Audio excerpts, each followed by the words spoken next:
It's the brand behind the popular Shea Moisture line of products. But after building the business into a big success, Dennis sold it to a major company, Unilever. A move that confused a lot of people in the black community.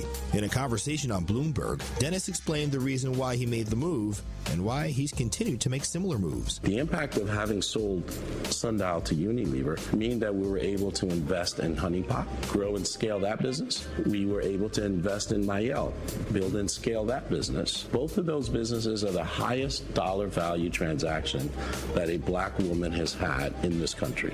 In 2017, Dennis founded Essence Ventures, an independent black-focused consumer tech company. I'm Bloomberg's Justin Milliner on the Black Business Beat.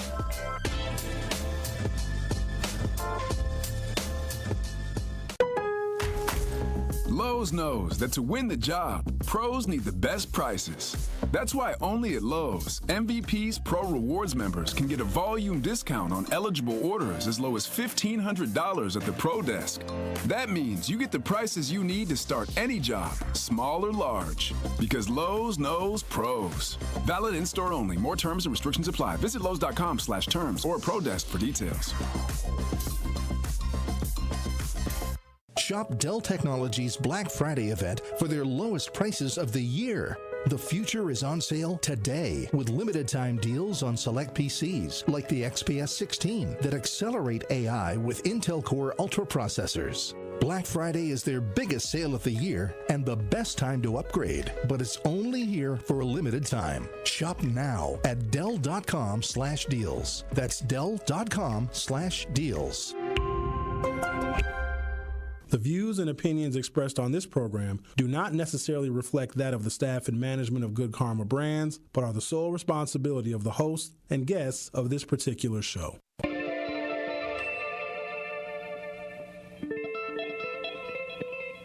America may have many, many days, but they will be full of trouble. There will be no rest. There will be no tranquility in this country until the nation comes to terms with our problems. Bringing you social and political commentary from his mouth to your ears, breaking down the issues which matter to you. You are not put here to be a white man's footstool.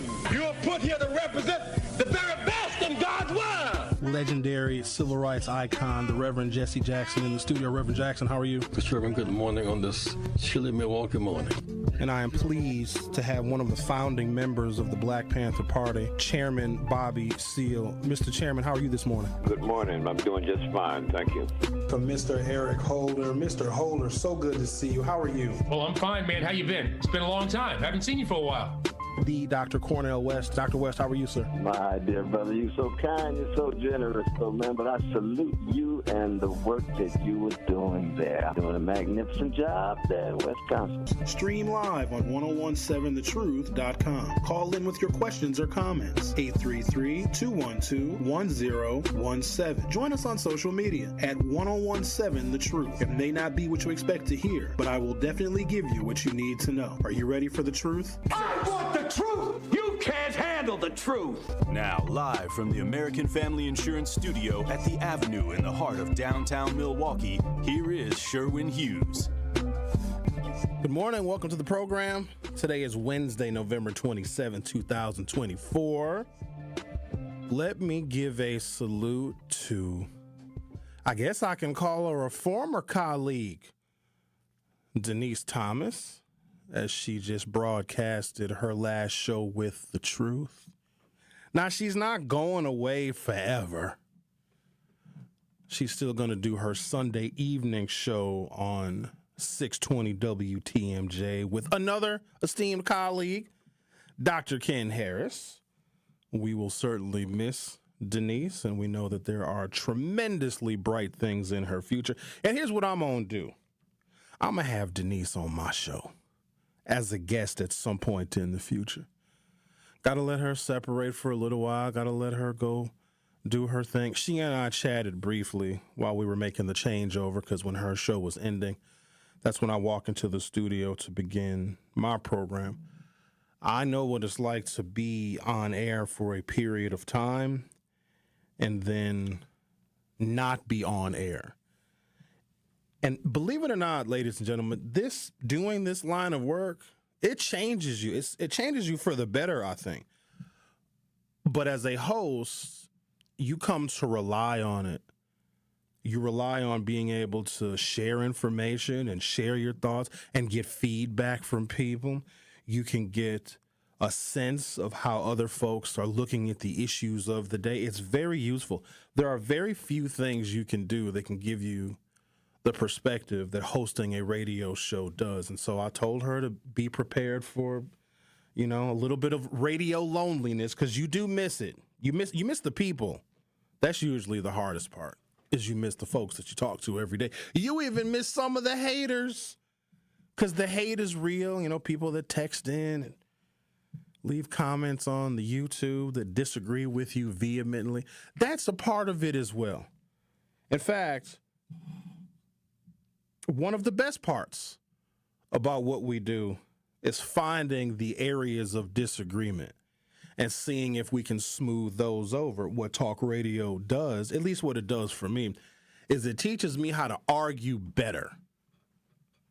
Doesn't mean that I'm the best at it, but it teaches me to have my ducks in a row and to have my facts in order. Because a lot of times, and you guys are going to see this tomorrow when y'all throwing turkey drumsticks at each other and flinging sweet potato pie at one another and splashing dressing all over each other's faces, because some of y'all are going to have political disagreements at the Thanksgiving table.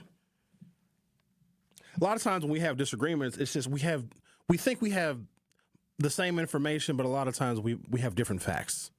And that oftentimes can lead to disagreements. Also, we get very emotionally involved in our topics, whether it be a conversation, whether it be talk radio, whether it be any conversation that you have, maybe with your significant other. If you feel a certain way, if you feel strongly and passionately about something, your feelings feel like facts, but they're not. And whenever somebody challenges your feelings, it feels like they are challenging what you know to be factually accurate. So it's easy to take it personal. That being said, Denise, we certainly wish you the best. And don't be a stranger. I told her, don't be a stranger. I'm going to have her back on my show at some point before I leave the truth. That's the other thing about radio. It's here today, gone tomorrow. And that's the unfortunate thing about this line of work. It's rare to have a host on air for many years, especially Black Talk Radio. It's rare. So cherish your hosts while you have them, because, never know when their last day is going to be. All right, so I titled the show, The Price of Loyalty. What do you think it is? How much money would it take for you to completely sell out the people that helped you, the people that supported you, the people that gave you a really unique opportunity? Is there a price tag in which you would sell those people out? And what if the sellout is bigger than the opportunities that they gave you? I want you to really think about this. Does loyalty have a price? How much could I buy your loyalty for? How much could I buy your loyalty from someone else? And there is a price tag. And some people willingly accept the dollars in exchange for their loyalty. Kamala Harris did not. And now with the information that we have now and the dust has settled and all the data is clear, She was asked a question, and we had referenced this question. A bunch of y'all had called in and talked about this question. She did an interview. Was this interview on The View with that lady? I think it was on The View. I don't watch The View because, if I'm not mistaken, The View is on at the same time I am on. Even if The View was on TV when I wasn't on the air, I still probably wouldn't watch it. I just don't. No offense, ladies, but I don't want to hear y'all talking about a bunch of stuff. This reminds me of when I was a little kid sitting at the table with my mama and my aunties just going on and on. I don't need to hear all that. But whatever. If y'all like the show, then I love it. But Kamala Harris was asked a question of how she would do things different, or what separates her from Joe Biden, or something to that effect. You all know what I'm talking about. How would she do things different from Joe Biden? And then she stuttered and she stammered and she paused and she kind of shook her head. She said, nothing comes to mind. A lot of folks are now referencing that moment as the reason why, or the moment that the campaign shifted and that she was going to lose the race because of that misguided answer, I suppose. With the information I have right now, and this makes me feel better, even though it's terribly disappointing. So she should not, and I said this on the show whenever we talked about her making that statement that she doesn't know what she would do different from Joe Biden. People expected her to separate herself from Joe Biden, but to separate herself from Joe Biden in the midst of her campaign means you got to throw Joe Biden under the bus. You got to talk about all the things he messed up and why he was ineffective and why he was a bad president. She would have to justify. Now, remember, she's still a part of the Biden-Harris administration. She's the Harris part of the Biden-Harris administration. She would then have to talk about how they're ineffective as a team, so she also would be throwing herself under the bus. And she didn't do that. And I'm glad that she didn't. Because imagine had she said, Joe Biden was terrible on the border and Joe Biden could have done something more with taxes and Joe Biden could have blah, blah, blah with the middle class, then we would have accused her of being disloyal. So even if she would have answered that question in the way the Monday morning quarterbacks wanted her to answer it, she would have taken it on the chin there too, because we would have accused her of throwing the man that gave her the opportunity to be the first black-ish woman vice president. You can't be disrespectful to Joe Biden. He put you where you're at. He put her in a situation where she started that campaign with $250 million. A lot of that money was raised by Joe Biden and his donors that probably go back 30, 40, if not 50 years.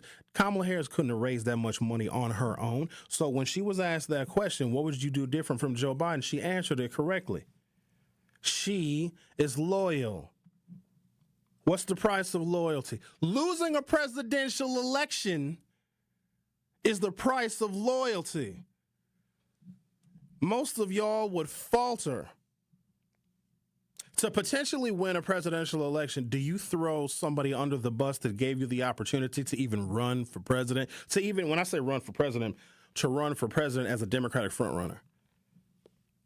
You don't do that. Now, this information I'm going to share with you on the other side when I come back from this break, Kamala Harris was never going to win this race. She was never going to win. Not any point in the 108 days. Now, in some weeks looked good, right? She was pulling close. She was within the margin of error, which is really all you could expect for a 107, 108-day campaign. That was good enough, right, to be within the margin of error. And then you hope for a miracle on Election Day. You hope that there's this huge burst of energy and this huge influx of new voters and young voters and people that are even more afraid of Donald Trump. We hoped that there would be something in the air on November 5th. Well, that thing was certainly in the air, but it favored Donald Trump. So I'm going to take a break. When I come back, I'm going to share with you, of course, the words of James Carville, who was the architect of the Bill Clinton rise to political fame. And he has some very choice words for Kamala Harris. But I'm going to give you the details of how even internal staffers knew. They knew that she was not going to win. It also gives credence to the fact that Elon Musk left whatever watch party he was at. He left very early. And I guess when he walked out, Trump won. Trump already won. I'm going to go home. And Elon Musk left before even all the polls were closed in America. So I'm take a break, come back, share those details with you about how it was never in the cards for Kamala Harris. You're listening to The Truth with Sherwin Hughes on 101.7 FM. I'll be right back. Truth Nation, Gruber Law Offices and The Truth have raised the stakes for this year. The One Call That's All Gruber Cash Giveaway is now a $5K giveaway. Yes, you heard it right. $5,000 giveaway. Every weekday on 101.7 The Truth, you will have the chance to be entered to win the $5K giveaway. Listen to The Truth for the One Call That's All cue to call for your chance to win $5,000. Gruber Law Offices, One Call That's All. Visit 1017thetruth.com for official contest rules. What are some of the things that we need to really focus on to get our fair share of these opportunities, i.e. access to capital? You know, it's very important to always think about building a strong business plan, understanding the financial parameters around what you're trying to accomplish, building great networks and great relationships so you can have partnerships and building out your dream. And then finding a good financial partner like Old National to help really orchestrate your vision of the organization. And then, as you know, DT, you wouldn't be where you're at because you're phenomenal, doing great work. And then you have to really have to go to work. If you have that dream, you have that vision, the business plan, the financial piece, then you have to really work at it and keep building. Learn more about the Old National Bank Small Business Empowerment Loan by visiting oldnational.com/small business or contact a small business banker at Old National Bank. I'm Al Keith, CEO of Milwaukee College Prep. This Giving Tuesday helps shape the future of Milwaukee's youth. At MCP, we believe every child deserves access to a high-quality education, one that unlocks their potential, empowers their dreams, and creates leaders for tomorrow. Your donation supports the tools, resources, and opportunities that make this success possible. Join us in creating brighter futures for Milwaukee's youth by donating today. Visit mkeprep.com/Giving Tuesday to donate. At Gruber Law Offices, we take great pride in helping those who have trusted us after a serious accident. Our team has the knowledge, resources, and experience to get you the results you deserve. Don't wait to get the help you need. Make the right call. Call Gruber Law Offices today. Proud partner of your Milwaukee Bucks. One call, that's all. Hi, Drew and Jonathan Scott here, reminding you that American Family Insurance agents can help build a customized renter's policy so you can protect stuff like this, or this, or even this. Oh, well, case in point. Life's better when you're under American Family's roof. Insure carefully, dream fearlessly. Get a quote and find an agent at amfam.com. Products not available in every state. American Family Mutual Insurance Company SI and its operating company 6000 American Parkway, Madison, Wisconsin. You are listening to The Truth with Sherwin Hughes on 1017 The Truth, The Truth app, and 1017thetruth.com.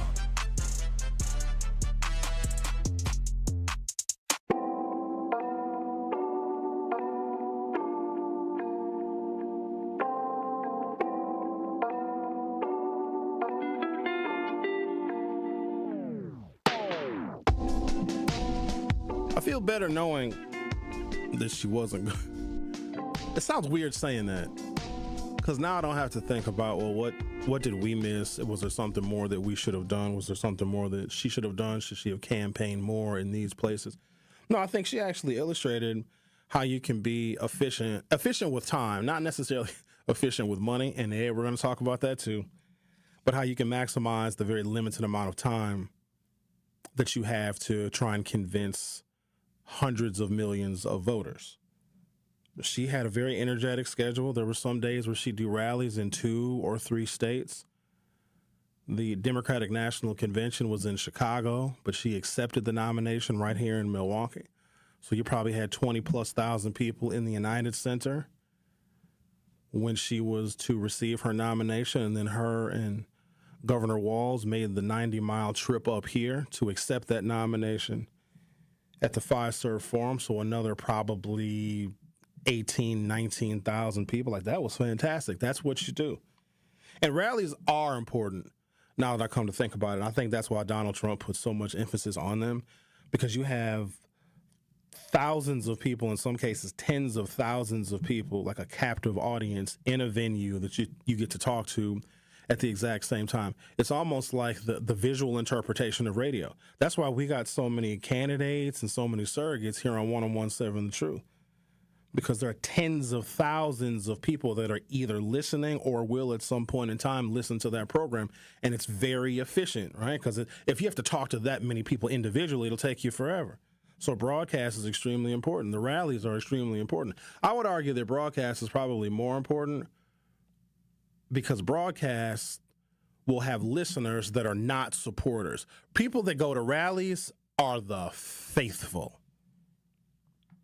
You go to the rally because you love the candidate. You want to see the candidate.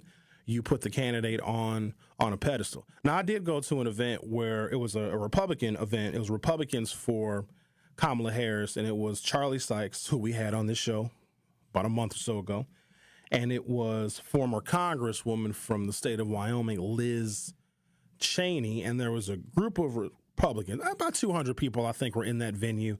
It was held in a theater out in Brookfield, and these were Republicans from Waukesha County that were invited specifically to hear this conversation, moderated by Charlie Sykes, and then with Kamala Harris and Liz Cheney. So, but by the time that event was over, that was where I met her. I met the Kamala Harris. I shook her hand. There's a picture that was captured of me, and it was in the Washington Post, and it was a beautiful moment. She looked at me with loving eyes. Did you guys ever see that picture? I'm up on the risers, and then Kamala Harris, she came out to my right. I thought she was going to come out from backstage from my left, but she didn't. She came out from my right, and I was the first person that she saw, and she looked up at me on those risers. I was probably about, 2.5, 3 feet taller than her because I was on the risers, but I felt 100 feet tall, and I extended my hand. Well, actually, I had my cell phone in my hand because I was trying to take a picture. And then I realized, put your cell phone away and shake Kamala Harris's hand. So I put my phone away, and then she shook my hand. I think she told me that she loved me. It was noisy. When she came out, there was many people clapping and cheering and standing and ovating. So she might have told me that she loved me, which is fine. She wouldn't be the first. All right, let me talk about James Carville. He's very angry at what happened, but he's angry, meaning Kamala Harris botching the campaign, which I don't think that she did.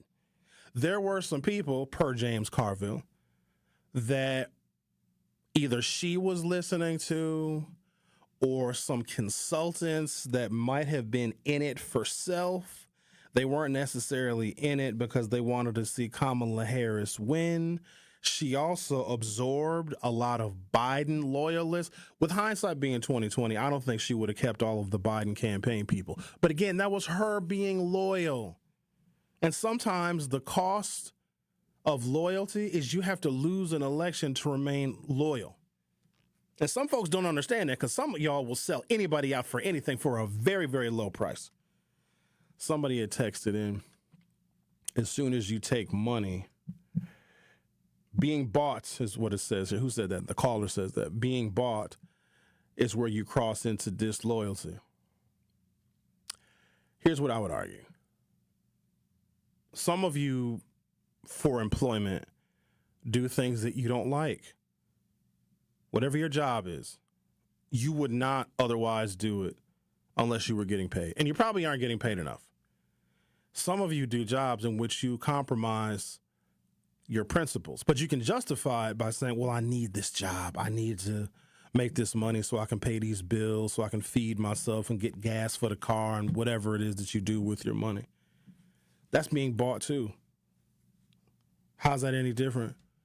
If you hate your job, but you need it, you need the money, if you have to compromise who you are. And a lot of folks do compromise who they are. And I'm not even mad at folks because I've seen people do some strange things. Strange for the change. People get real strange and they got to compromise who they are and their integrity. And some people do it for a very low price. But the fact that she didn't separate herself from Joe Biden, that's exactly what you're supposed to say because she's still a part of that administration. I know that's kind of hard for people to grasp, but even if she would have separated herself from him in that question that the lady on The View asked her, she still would not have won that race. This one comes from theblaze.com. James Carville warned that Democrats could make the same mistakes in 2028 that they made on November 5th, 2024. Democratic strategist James Carville gave the failed Harris campaign a tongue lashing over what he saw was two huge effing errors leading to the election loss. Thought leaders of the Democratic Party have formed a circular firing squad after the devastating election loss for which the party lost control of the Oval Office, the U.S. Senate, and narrowly missed retaking control of the House of Representatives. The 80-year-old Carville opined that the campaign erred by following the advice of young, inexperienced staffers and in pushing progressive policies that alienated many Americans. Bingo. America is not as progressive as you think, ladies and gentlemen. This is an old, stodgy, traditional nation. We don't oftentimes want what's better. We know what's better. Y'all know that eating celery sticks and carrots and broccoli and cauliflowers and lettuce and kale and what's the other kind of lettuce? One of the lettuces is good. Not the iceberg lettuce. Whatever. You know that that's good for you. We know what's good. We know what's better for us, but sometimes we like a cheeseburger with extra burger. Sometimes we like the French fries. We don't oftentimes want what's better, even though we know what's better. We want what we're used to. America's not progressive. If America was that progressive, if the Democrats were that progressive, if Democratic voters in presidential elections were that progressive, Bernie Sanders would have fared better. The thing about some of the young people, and James Carville goes on to talk about some of the young staffers that were advising Kamala Harris's campaign.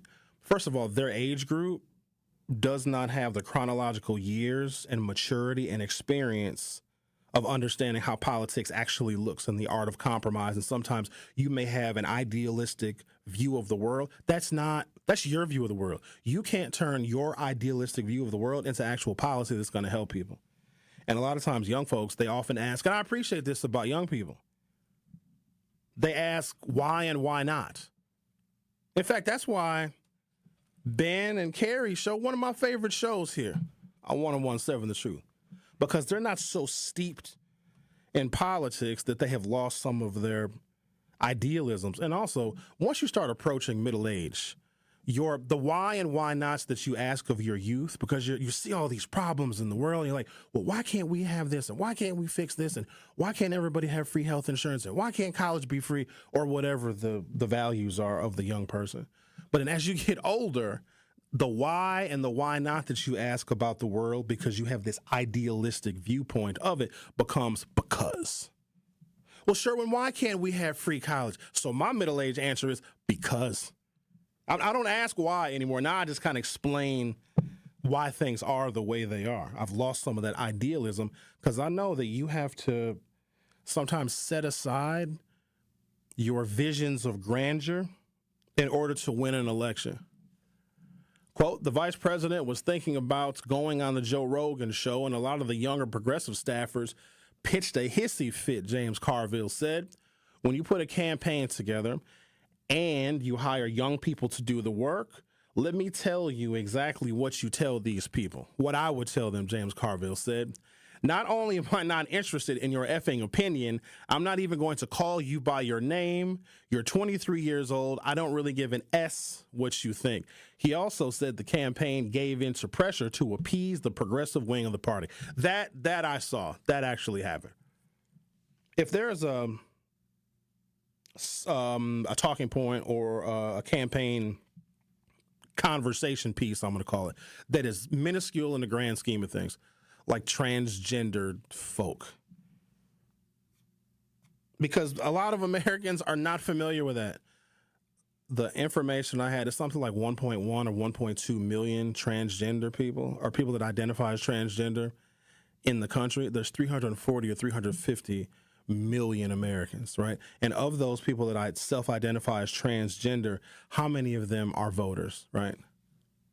And so to have the Democrats so firmly stand with a group that is so minuscule with the risk of alienating tens of millions of people. So when you get into political hot water, because they're going to try and pin you down on the transgender issue and the bathroom issue and hormone therapy and transgender hormone therapy in prison, you say, hey, I'm going to leave that up to the states.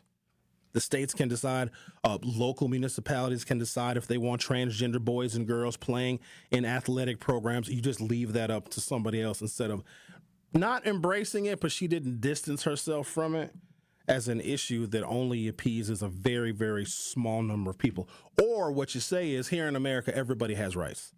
And we're not going to make a distinction and judge folks based upon whomever they are. Everybody gets the same rights no matter what. Take a break, come back. I also want to share with you the internal polling. And I made this mistake. because I was trying to read the tea leaves of the campaign as it was progressing. And I was under the assumption that internal polling showed Kamala Harris as winning. Quite the opposite. Internal polling never once ever, and now they're coming out and saying this stuff, they're admitting it now. Internal polling never showed Kamala Harris beating Donald Trump. I was under the impression that internal polling did, so we'll talk about that next. You're listening to The Truth with Sherwin Hughes on 101.7 FM. I'll be right back.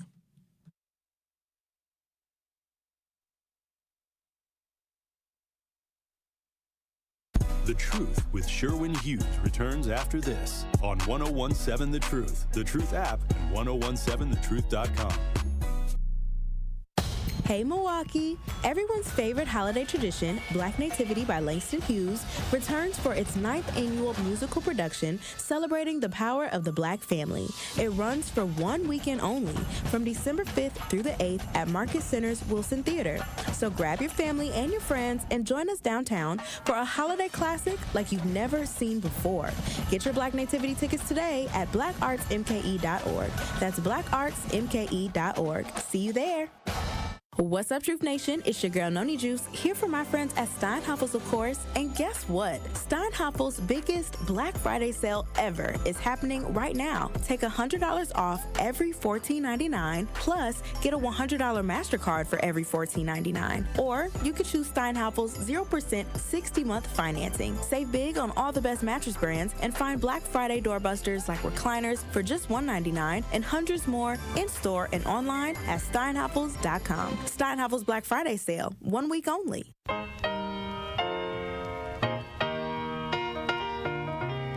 It's time for Truth Takes, a thought-provoking commentary on the new 101.7 The Truth. Here is Tory Lowe with his truth. Breaking news, Milwaukee County Medical Examiner's Office is investigating the death of 43-year-old Devontae L. Mitchell outside of the Hyatt Regency on Sunday as a homicide. Breaking news. A Milwaukee mother is speaking out after her 17-year-old daughter, Amira Wallace, was shot and killed at Milwaukee's Deneen Park. This happened just after midnight on July 22nd. Breaking news. According to a sheriff's office report, Sean Grayson said he shot Sonia Massey after fearing she would throw boiling water at him, which would have caused great bodily harm or death. Breaking news. Body cam video shows fatal police shooting of 4-year-old Illinois boy and man holding him hostage. Police responding to a domestic violence call shot a 4-year-old named Terrell Marshawn Miller and his mother's boyfriend. Now that I have your attention, these are families that are more than just a news story. These are families who are hurting. These are families that are searching for justice. As a community, it's our duty to get involved and make sure we do our part to make sure that these families receive the justice that they're searching for. Today, it's their families in the news. Tomorrow is yours. This is why it's important for us to make sure that we stay on the front lines and make sure that we do our part to help change what's going on in our neighborhood. Whether it's police brutality, whether it's senseless violence, whether it's human trafficking, we all can do our part and help each and every family that's affected negatively in our communities get justice. This has been Truth Takes on the new 101.7 The Truth. Listen to The Tory Lowe Show, weekdays from 1 p.m. to 4 p.m. You are listening to The Truth with Sherwin Hughes on 101.7 The Truth, The Truth app, and 101.7thetruth.com.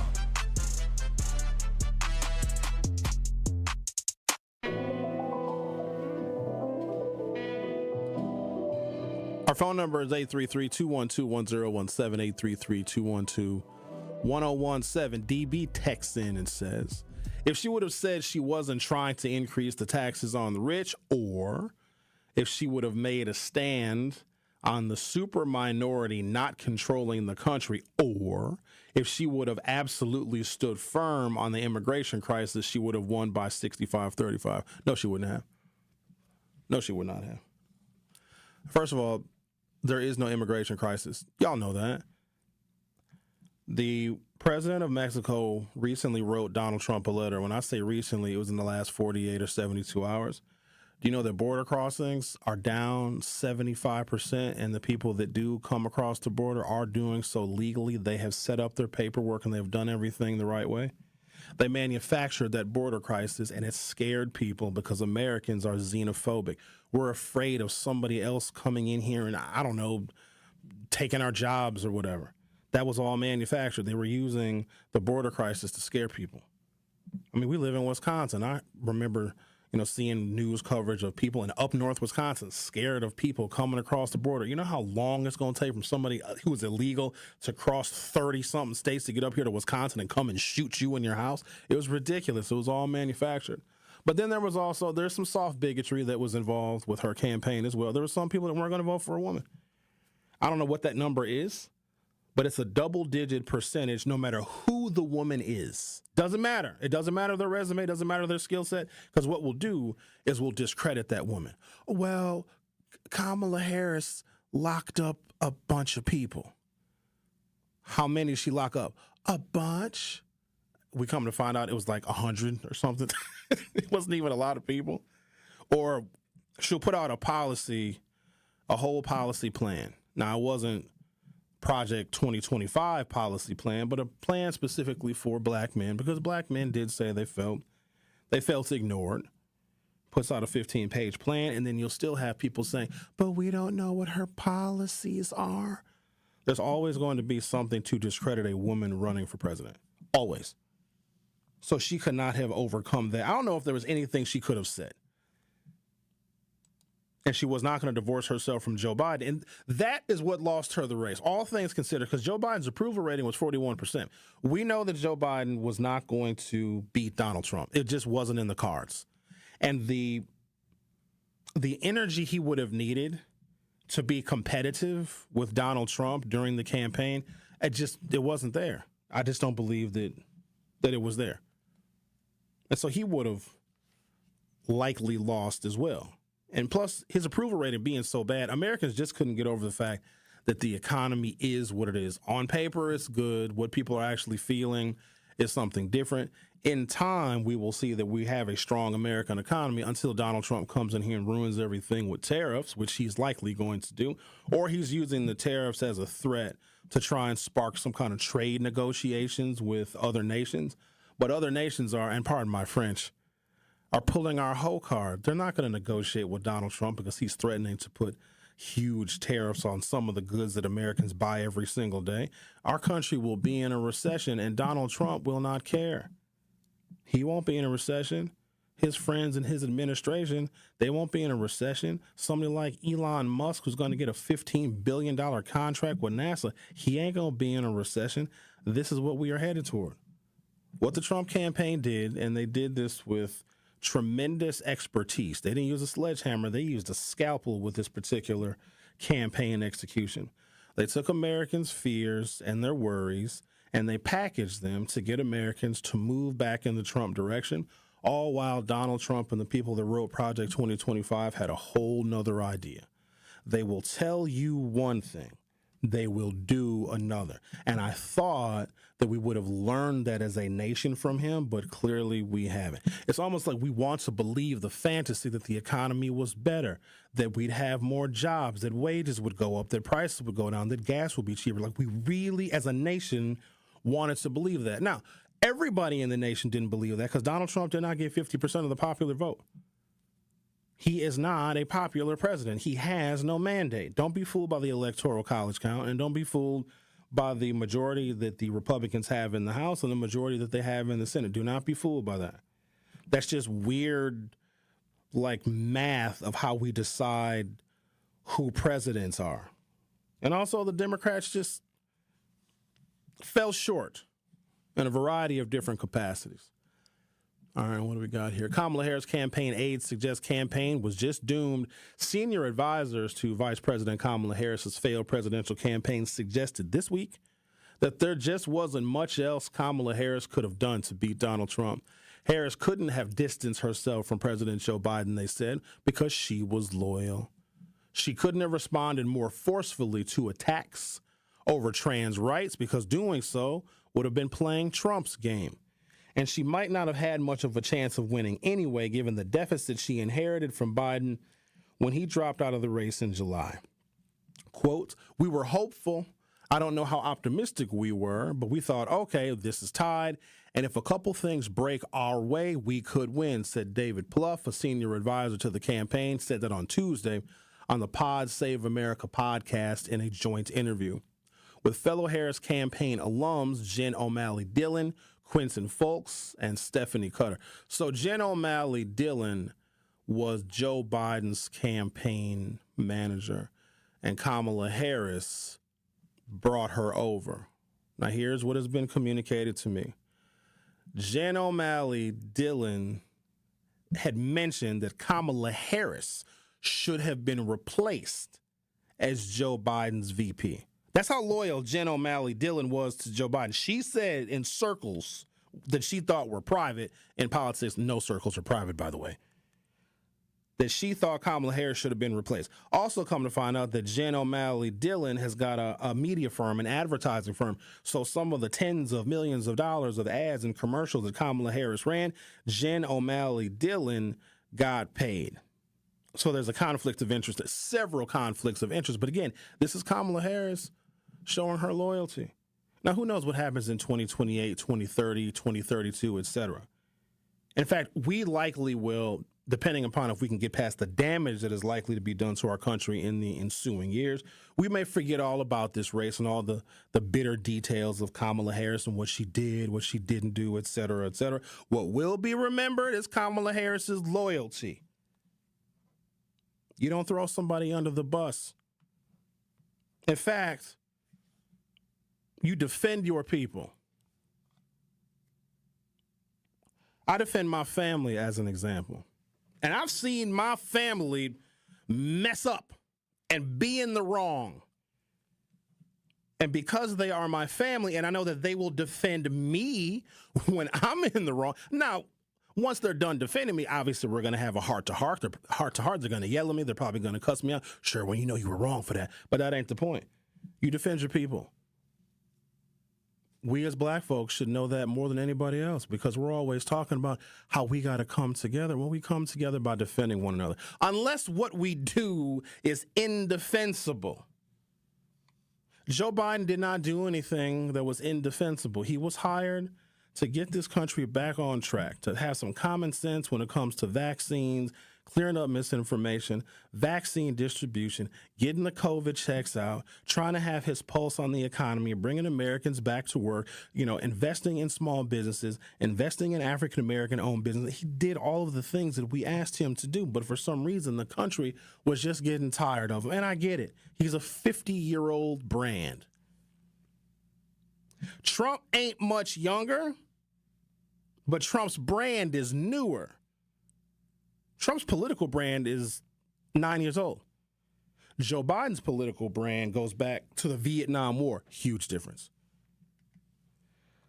Quotes, "We didn't get the breaks we needed on Election Day," David Plouffe said. I think it surprised people because there was these public polls that came out late September and early October showing us with leads that we never saw internally. There's no doubt that voter anger over high prices hurt Harris, just as it hurts incumbent politicians all over the world. So this was just not a United States phenomenon.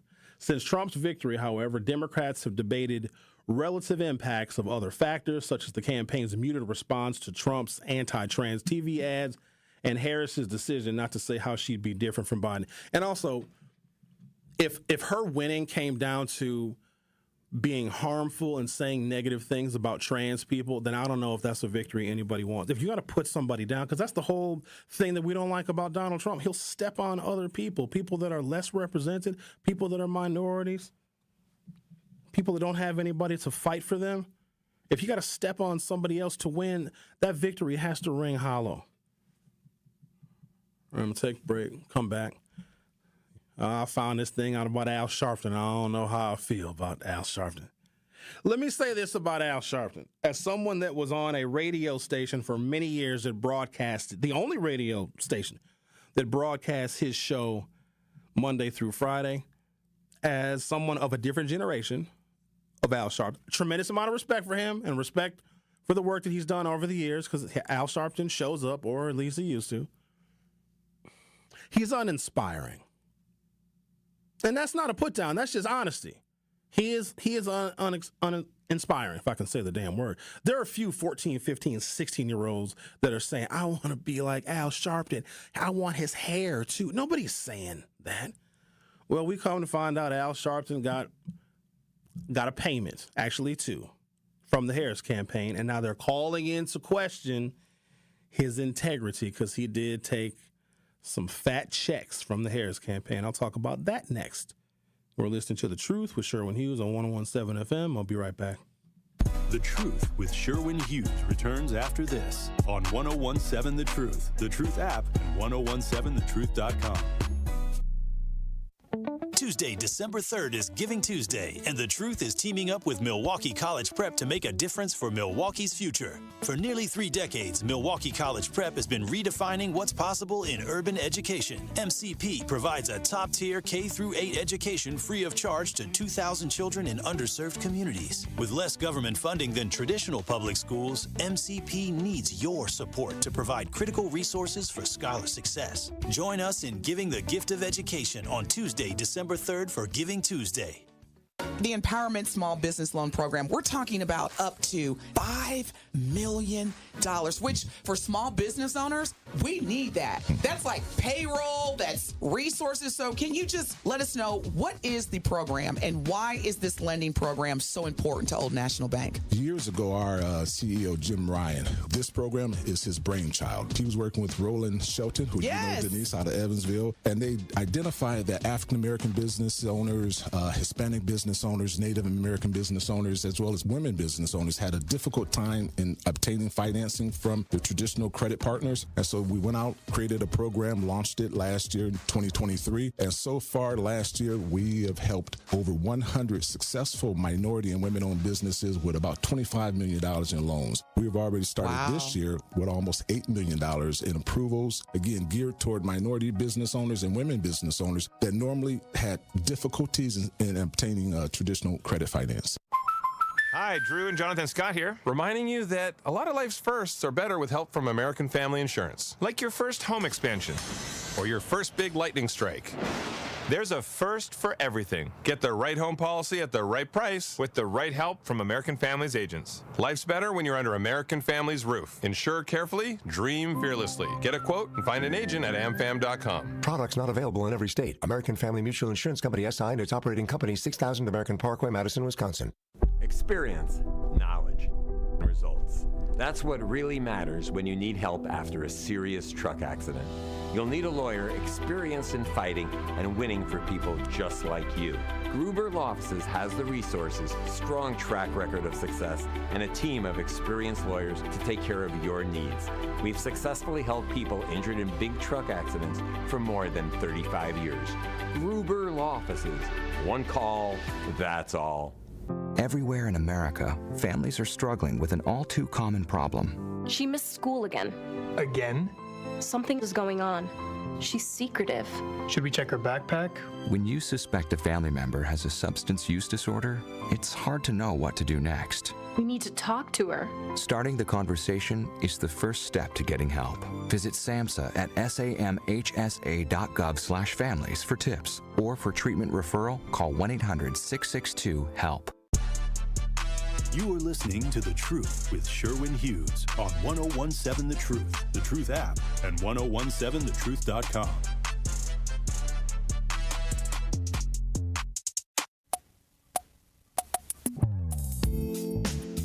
LT says, so would it be safe to say the Trumpers have ruined the Republican Party?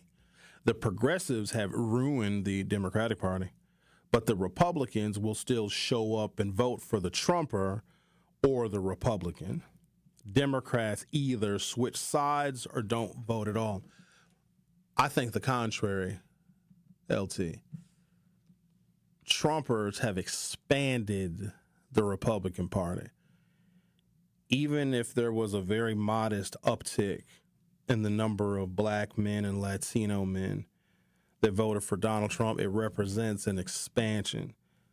Donald Trump should have lost the state of New York by 30 points, by 40 points in New Jersey, 40 points in California. Some of those states were small double digits.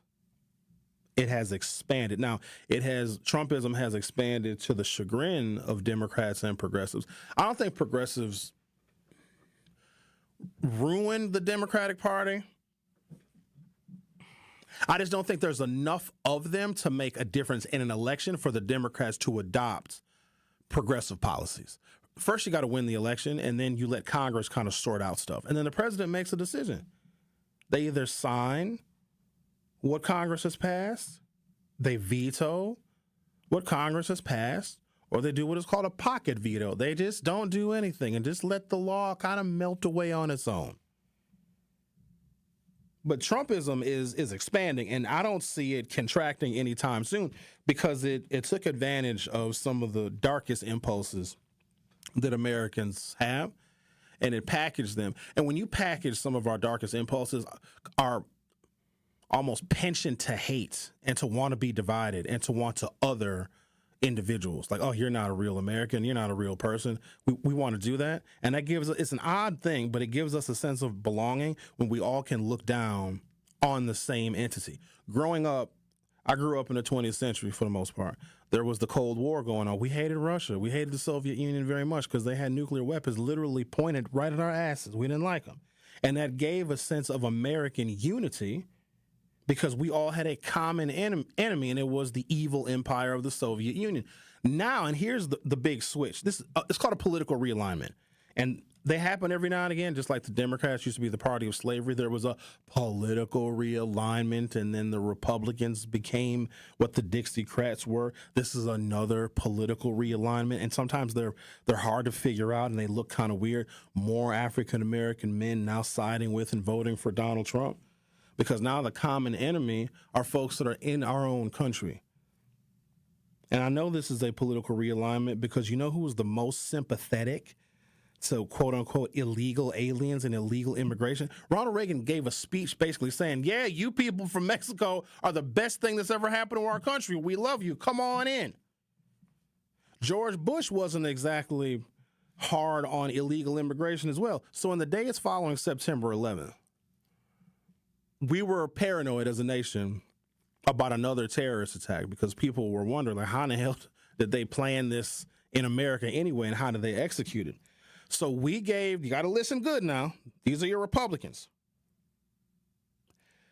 George Bush's administration worked with the drug cartels in Mexico and allowed them to traffic narcotics into this country. And this ain't the first time that that's happened.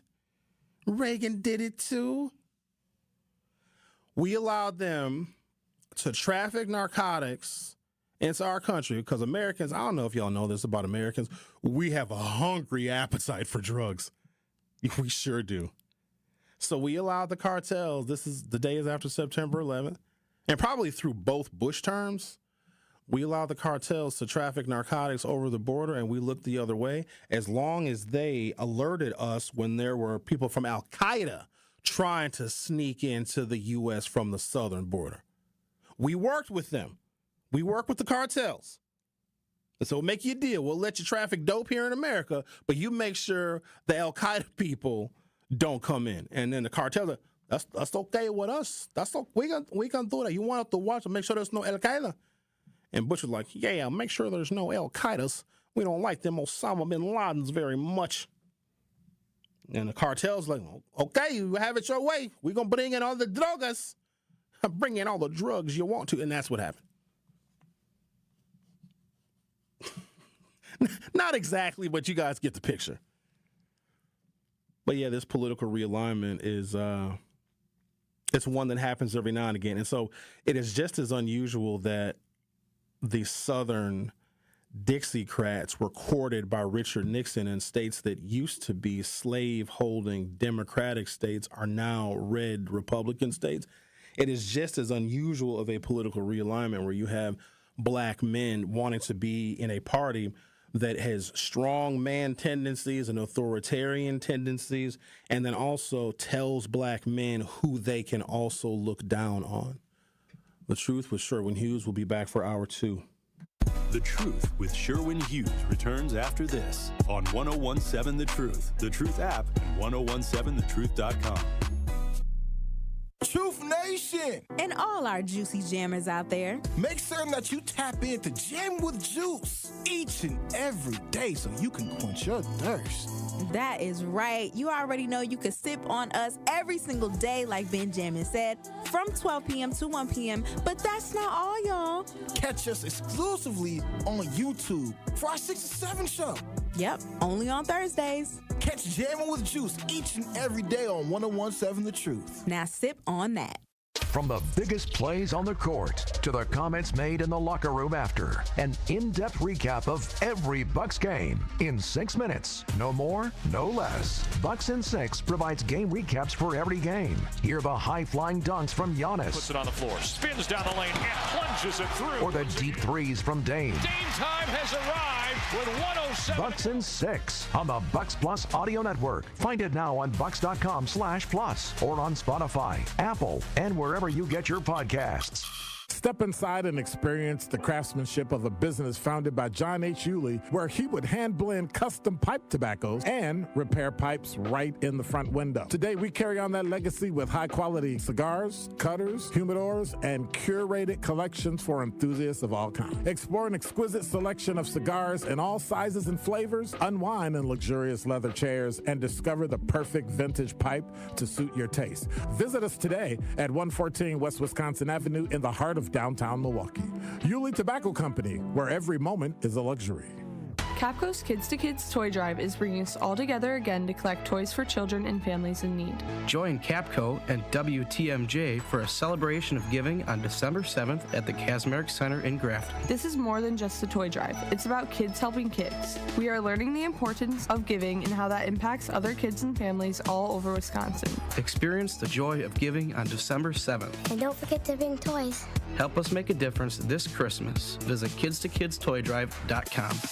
Truth Nation, let us take a second to brag for a moment. There is no other station in the country where you get a front row seat to hear from some of the biggest names in politics, pop culture, and sports. People like President Joe Biden. Black child poverty was cut in half in 2021. We built black wealth, 15 million jobs nationwide, more than 2.5 million for black Americans. Black wealth is up 60% since the pandemic. Former President Donald Trump's son, Eric Trump. Guys, we almost had a former president and very likely future president assassinated on live TV. Like, you know what that would have done for this country? You know what that would have made our country look like? We would look like a banana republic. And Brewers All-Star and former National League MVP Christian Yelich. Listen, you already know. Yeah, we got we were just in LA, so we heard our fair share of Kendrick out there in LA. Dodger Stadium has one of the best sound systems in baseball too. Tap into the award-winning and nationally recognized 1017 The Truth by downloading the Truth app, listening live on 1017thetruth.com, and streaming us live at 1017 The Truth on YouTube. We are the home of Milwaukee Black Talk. 1017 FM, 1510 AM WGKB Waukesha, and W269DL Milwaukee, a locally owned Good Karma brand station. You are listening to The Truth with Sherwin Hughes on 1017 The Truth, The Truth app, and 1017thetruth.com.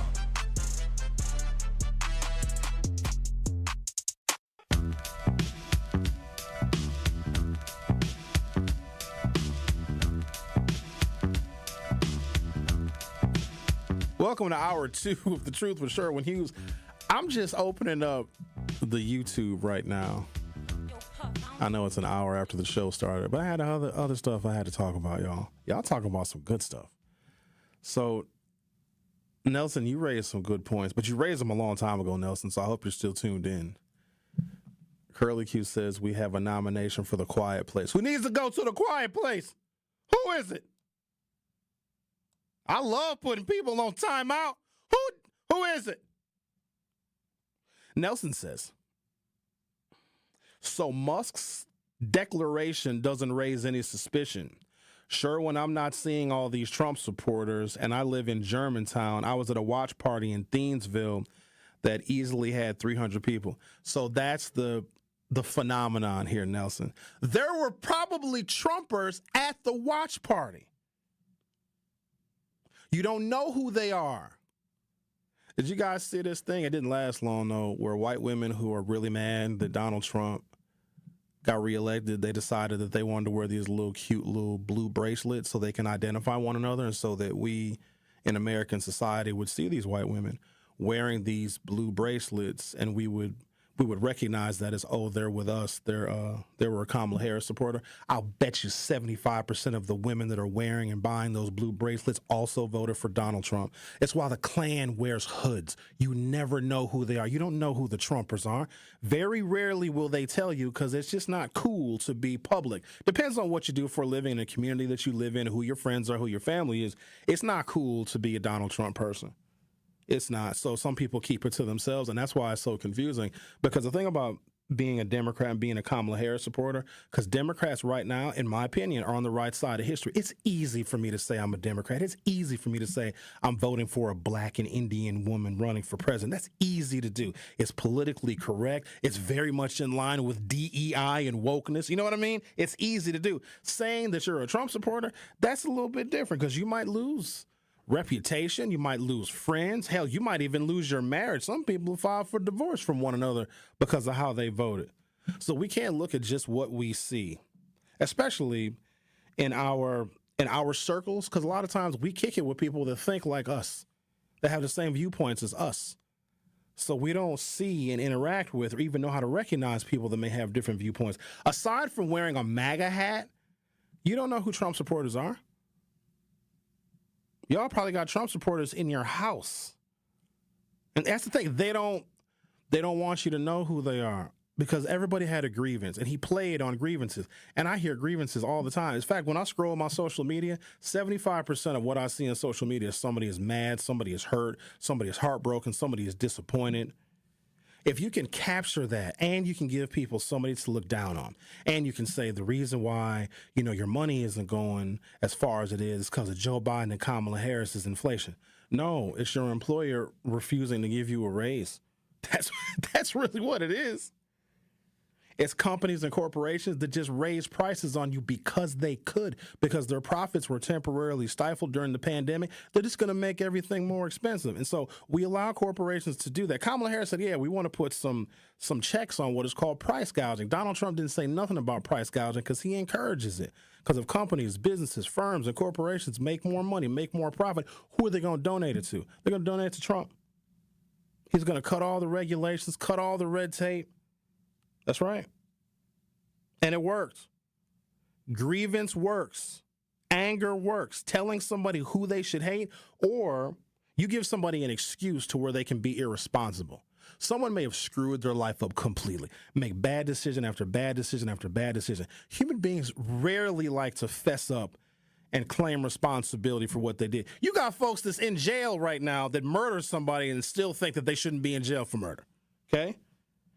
And if you can capture that, people not want to take responsibility, because everybody thinks they're a good person, which is crazy. Even people that do wrong and harm other people, if you ask them if they think they're a good person, a lot of people will say yes. Now, some folks will also say, no, they're not a good person, but bad people will say that they're a good person. Do horrible things. And if you can give that bad person someone to blame, well, you know what, bad person? It's not your fault. It's the Mexicans' fault. Yeah, it's their fault. Yeah, it's them. Or somebody who is a maladjusted adult but blames their mama not being nice to them in 1979. You only get to do that for so long, ladies and gentlemen. You only get to blame your upbringing for so long, because eventually you choose the adult that you become. Trump captured that, and it worked. And some people don't want to admit it. And also, it was punishment for those of us who were joyful warriors, who wanted to see America become happy and prosperous. Some people they don't know what happiness looks like anymore. And when they see other people finding joy, and Kamala Harris is her outrageous laugh, sometimes there are people that are so sad and they're so depressed, they hate other people's laughter. They hate other people smiling because they can't find a way to smile. Trump supporters could punish joy because they don't have any. No, that's not all Trump supporters. But there's a way with your vote in which you can punish a whole section of people in this country that you don't like because they're happy and they're optimistic and they want to move away from Donald Trump. Donald Trump he embodies people's sadness. And folks use their vote for that. An example I gave, if I'm with a woman, hanging out with her, I can protect her. I can protect that one woman. But with my vote and the policies that I would be supporting, voting for Kamala Harris and Tim Walz, I can protect millions of women. Right? So as an individual, I can only protect basically one at a time. Maybe two of y'all. I don't know. I don't want to have to fight a bunch of dudes. But when I'm with a woman in person, I can protect her. But when I vote, I can protect millions. A Trump supporter can punch any of y'all in the face. They can hurt one of y'all. But when they vote, they can hurt millions of us. That's the difference. Let's talk to the official Poet Laureate of 1017 The Truth, JD Masters. JD, how are you, sir? Happy Thanksgiving. I don't know if it's no Thanksgiving. That's what this poem about, man. I know. It's just rough out here. Yeah, ain't no Thanksgiving. On a side note, I met the woman who's playing Rosetta Thorpe in Marie and Rosetta. And for those of y'all who don't know who Rosetta Thorpe is, she is the queen of rock and roll. And everybody stole from her. Chuck Berry, Johnny Cash, Elvis Presley, and it's playing, I believe, at the Rep, and it's through the 12th. And I met the lady. She's phenomenal. Go check that out. All right. All right. So ain't no Thanksgiving. You ready, Sherwin, man? I'm ready. The real Thanksgiving was a slaughter. Killed a son and raped the daughter. Conquistadors couldn't conquer anything. It wasn't strength but disease they bring. My people stuck on poverty plantations called reservations. Used to be 100 million strong, a real set of nations. Digging up dead bodies while looking for gold, eating corpses that should have been left alone.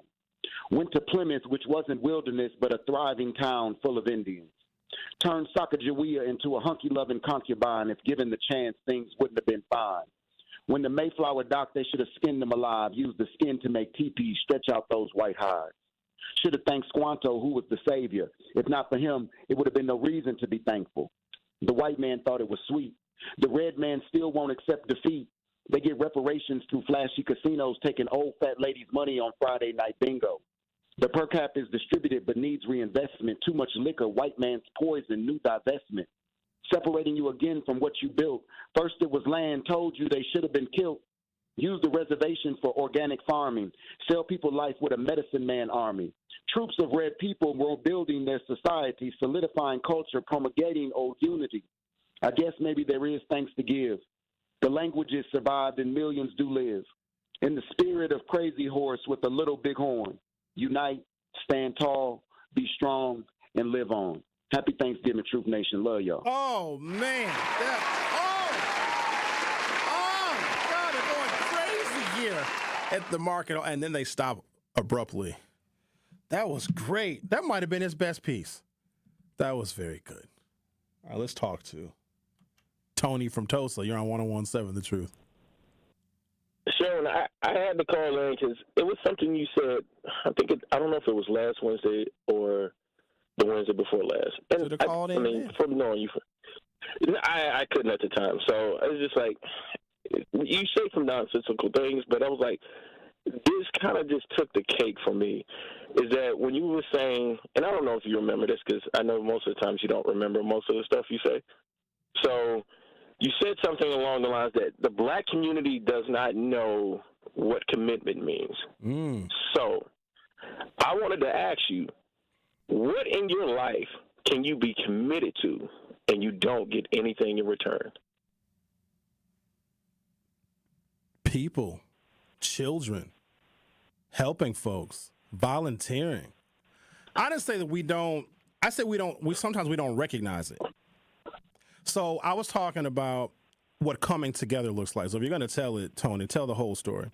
Coming together sometimes means you have to sacrifice your own personal feelings and sentiments for the greater good of your community, right? There were people in Montgomery that wanted to take that damn bus because they didn't want to walk because it gets hot in July in Montgomery, Alabama, but they were told that they got to stay off the bus because it's going to pay off if they boycott the buses, because then black people that pay the same fare as the white folks could sit wherever they wanted. Sometimes you have to cast aside your own personal ambitions for the greater good of your community. That is what we don't do. We will willingly go against one another just for the sake of being a rebel. And instead of rebelling against a system that puts us all in the same basket, we rebel against one another because it's easier and it's lazy. So that's what I said. We recognize what commitment is, but sometimes we won't sacrifice our own personal ambitions to be with our own community. And see, this is where I disagree with you. Okay. And so I see that, especially here. I mean, see it. Most people living here don't see it because they've lived here and they can't recognize it because they've lived under it for so long. And so, you know, I think it's relatively pretty cute that we have to go back to like the 60s and things like these other movements, but hadn't had a movement in the last, I'd say, 30 years. It's been orchestrated by grassroots. And so black people have been committed to a particular party for years to the detriment of their own neighborhoods, their own communities, their own political, with all this political malfeasance that's going on. Before you go down this road of just trying to blame a political party, here's what you need to blame, and I'm glad that you brought this up. No, it's not just a political party. White supremacy, Tony. That's what our problem is. So we can say, oh, the Democrats and black people have been supporting the Democrats, and you don't get anything. No, it's white people and white supremacy and racism and the structural and institutional racism in this country that puts black people in a disadvantaged situation. Now continue. It's funny that we can always, and again, like you were just bloviating earlier about, you know, people blaming other people and then not actually looking inward. And this is my issue, is that, and then I mean, in a nutshell, you've spoken about this before. We've agreed on this before, as we were talking about, you know, we're going to supremacy, the white liberal supremacy. That, hey, I'm cool with you over there, but not over here. And so you always speak out of both sides of your mouth when you're like, oh, well, if you're not getting what you want, you're not always going to get what you want, but you still should get over here and vote for them, even though you're not going to always get what you want, even though for the last 30 years since Father Gothi has been marching the streets, still things haven't changed in Milwaukee, but we still should be doing the same thing. And again, this is it. I can't say that I have to go. There have been no grassroots movements in Milwaukee. How in the hell do you think local elected officials get elected? How do you think black folks get elected to the state senate and the state assembly? Because you don't know it, Tony, don't pay attention to it, doesn't mean it ain't true. The problem is you have a very myopic view. But let me also say, Tony, don't make me hang up on you. When I talk, you got to listen. Now. I know you are. Now I got to hang up on him now. I can blame the racism of the white liberal, but I still am going to vote for Democrats because in the tent of the party are policies that make sense for me. Health care for me. Home ownership and down payment assistance for us because we have been kept out of home ownership. That is why we have no generational wealth. There's always going to be undesirable people in your political party. And Tony, I'm glad you brought that up. And I wish I could have had a dialogue with you, but you are a Trumper and you don't know how to listen to reason. So I got to hang up on you for you to learn. And I'm glad to know that you listen to the show. So every now and again, if I want to talk at you, I know that you're probably somewhere out there listening, getting mad. He black, but he probably get mad, turn red in the face. Oh, I'm hopping mad at you, Sherwin. Tony, you can blast racist white liberals all day long, but what is you going to say about Trump and his supporters that want to put our black asses in boxes? You won't say nothing about that, will you? All right, let's talk to the caller. You're on 101.7 The Truth. How are you? Excellent. You're on fire today. To answer Tony's question, the last 2 weeks I've been doing a tribute to the late, great James Beckham, who for 60 years poured into a community and got absolutely nothing back but the reward of what he told hundreds, actually 30,000 young people who came through a little league and a senior league and played baseball from the age of 6 to 18, many of whom are the current postmaster, real estate agents like the keynote speaker, Michael Eamon, who spoke at the gala that we had for the 60th anniversary and what would have been Mr. Beckham's 95th birthday, a man who was a Negro League baseball player who traveled on buses through the South to do what he loved and transferred that style of baseball, but not only that, but the integrity that he carried throughout his life and the humbleness that made him a giant and an icon, and has passed this legacy on to, I don't know if you've been in Greater Galilee Church, but on his funeral 3 weeks ago, when they asked who had ever played in his league, more than half the church stood up. So that's a person who gives and pours into and makes a community better by the tens of thousands. And a small mind can only see the myopic view of what they're personally going to get on their tax return for a couple of years until Donald Trump decides to be a dictator and does, as you state, transfers all that money to his donors and people who support him and who do not have Tony's interest at heart. So that ignorance is something that I love that you pointed out today. And JD's poem today is the best poem I've ever heard him do. And I hope you play it again before you go off. Have a happy Thanksgiving. Thank you. Give Miss Emma a hug from Truth Nation and get you some cardio in on Friday. Of course. All right. Thank you, the caller. Appreciate it. Yes, sir. All right. On that note, let's take a little break. You are listening to The Truth with Sherwin Hughes on 101.7 FM. I'll be right back. The Truth with Sherwin Hughes returns after this on 101.7 The Truth app, and 101.7thetruth.com.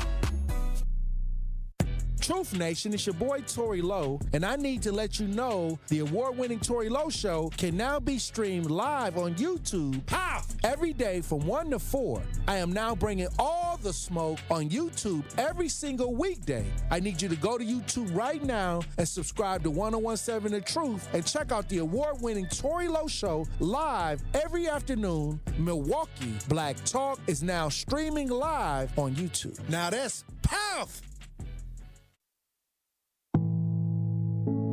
Are record energy costs putting a squeeze on your fixed or limited incomes? With limited incomes not keeping up with the lingering effects of inflation, you might be one of tens of thousands of Wisconsin residents who are struggling to survive in the blistering heat of summer or the bitter cold of winter. While you haven't asked for it, the Keep Wisconsin Warm Cool Fund and your local energy assistance providers are here to help. No Wisconsin resident should ever have to face the challenge of living without heat or power or face homelessness. For a hand up, apply today and call 1-800-506-5596. That's 800-506-5596. Or visit www.kwwf.org. Milwaukee Health Services Incorporated is celebrating 35 years of serving all income and medically underserved populations of Milwaukee's metropolitan area. MHSI is a one-stop shop that provides medical, radiology, dental, pediatric, behavioral health, pharmacies with affordable medications, and more. Also, MHSI's new family medicine residency program, located at the Isaac Cobbs Heritage Health Center, has brought 28 family doctors to our area, which is significantly impacted by healthcare workforce shortages. Become a new patient today. To schedule an appointment, call 414-372-8080. Your health is their business. My name is Adrienne, and I was hurt in a car accident. What Gruber Law Office has done for me was made me feel safe. It didn't cost me anything, just one call, that's all. Injured? Call Gruber Law Offices today. One call, that's all. When you're high, you feel different. Pretty obvious, right? You think different, talk different, but if you feel different, you drive different. So if you're high, just don't drive. Brought to you by NHTSA and the Ad Council. You are listening to The Truth with Sherwin Hughes on 101.7 The Truth app, and 101.7thetruth.com.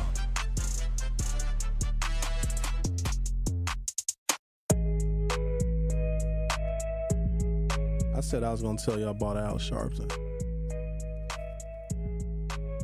I don't know. These other calls and comments kind of got me thinking a little bit.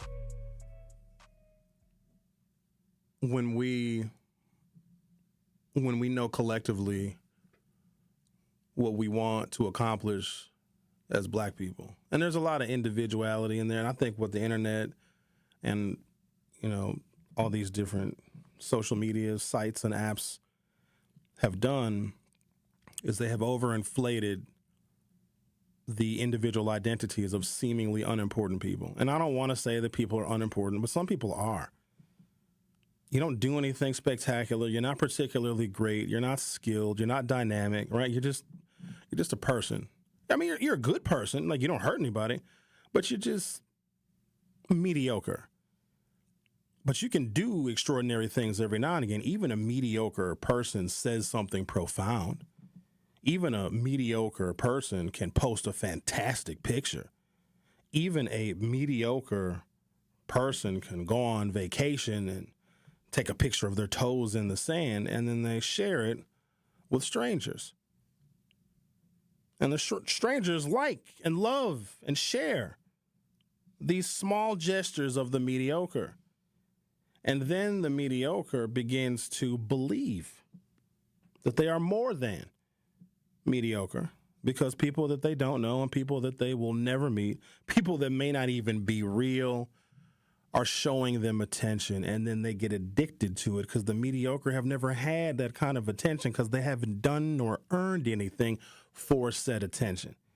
And what that does is that overinflates the ego and overinflates the sense of self.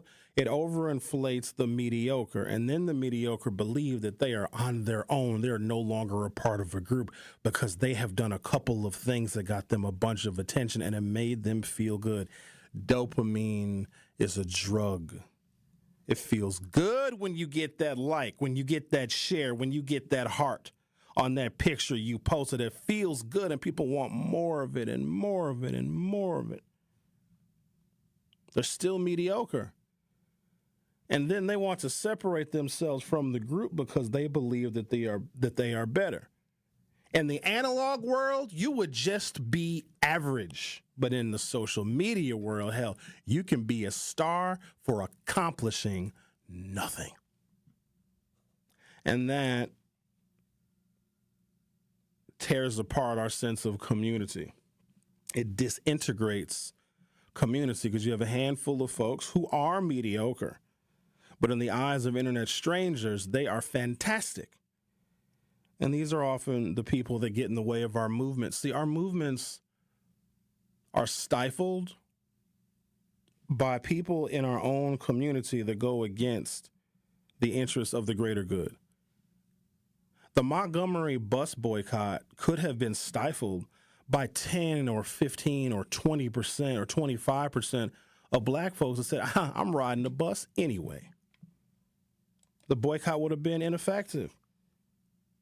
The marches, the protests, the freedom rides would have been ineffective if the 60 people that were on that bus were maybe reduced to 20 or 30 because other folks said, I'm not going on that. I've got other individual things I want to accomplish.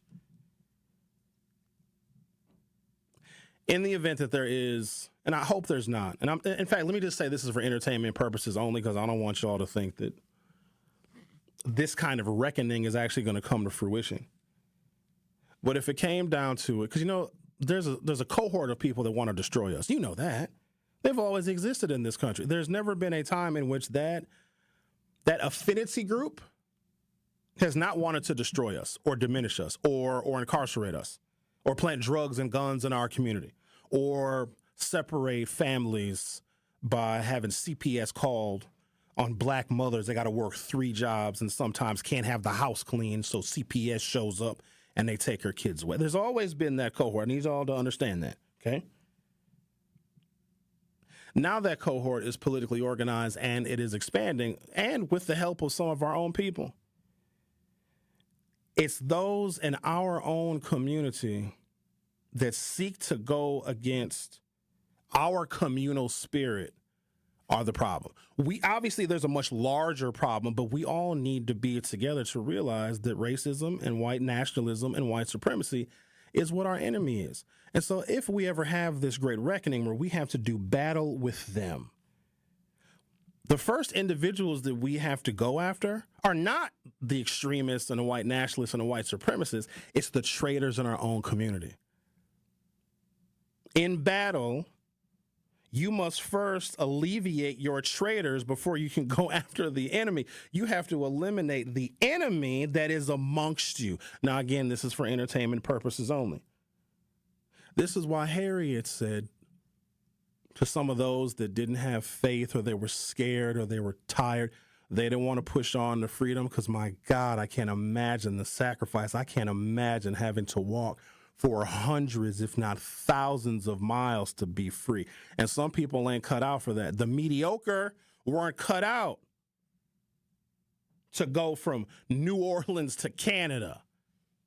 And some people say, I can't go on, Harriet. I got to turn back. And guess what Harriet said? You turn back, I'll shoot you right here. Because they would have gone back and they would have told the people they were escaping from the treachery and the tyranny of slavery. They would have said, well, here's what Miss Harriet did. She took us here, and there's an Underground Railroad stop here and here and here. Those would have been the traitors. You cannot survive or thrive if there are traitors amongst your ranks. And I'm not calling black Trump supporters traitors. But if 90% of your community is in unison, it's how we got the things that we have. Now, do we have complete and total parity? We do not. Are things still unfair? They are. Are they likely to get more unfair before they get back even? Indeed, they are. But you can't go after your main enemy if you still have traitors amongst your ranks. There was only one time, and I learned this lesson a long time ago, where I went against the prevailing sentiment of the black community. I did it once. I'll never forget it. Oh, my God, I got yelled at so bad by y'all. Even the owner of the radio station called me to his house, and that's never good. This was years ago. This is when I was at WNOV. Some of y'all remember it. I don't know if you were producing my show then, Ricky. You might have been. When I thought that Colin Kaepernick's take a knee was a stunt. I was like, he's just doing that to get attention because the San Francisco 49ers are going to cut him. I was like, we need to see through that. He ain't no crusader for racial justice. Woo, did y'all light me up like Christmas and New Year's and the 4th of July? Yeah, I wasn't your producer. I believe that was Keon at the time. I didn't get there till I didn't get to WNOV till about 2013 of March. Okay.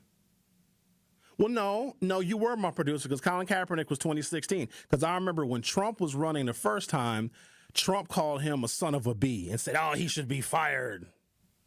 You just don't remember, Rick. I probably didn't even do that show because I would have remembered that. Oh, it was a bunch of shows. I took heat. And I was like, oh, I get it. If the overwhelming majority of our community saw something valiant in what Colin Kaepernick was doing, that is what I should have respected instead of interjecting my own personal views. And at that point, I got it. Now, let me be clear. I still think what he did was a stunt because where is he at now? You know what I mean? Like, and then we come to find out that he didn't vote in the 2016 presidential election. And this is when Donald Trump called him an SOB. And then, of course, Donald Trump's supporters and followers called Colin Kaepernick every racial name you could think of. And then for him to have the spotlight that he had because he was a crusader for racial justice, I think he was protesting. There was something specific, like the cops had killed somebody. And he took a knee in reference to whatever that particular tragedy was.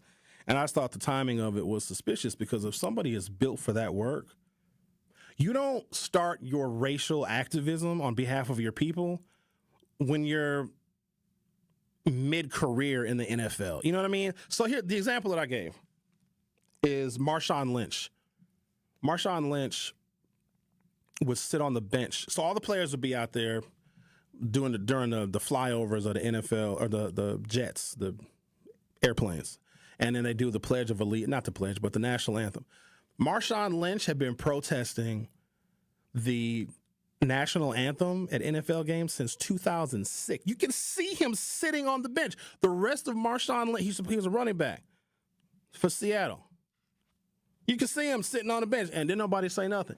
Colin Kaepernick decides he want to take a knee just all of a sudden, and he got all this attention, and then people were, you got to keep Colin Kaepernick, you got to sign him, and then a bunch of people were buying his jersey, and he was making a whole bunch of money.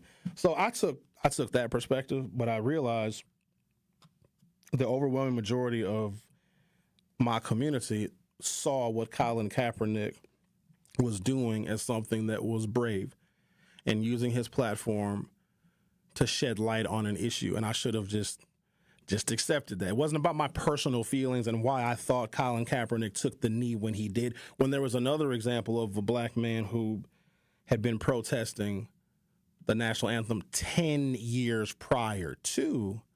But that's when I realized sometimes you got to set aside your own, personal feelings to go in line with your community if our goal is to come together. You're listening to The Truth with Sherwin Hughes on 101.7 FM. I'll be right back. The Truth with Sherwin Hughes returns after this on 101.7 The Truth, The Truth app, and 1017thetruth.com.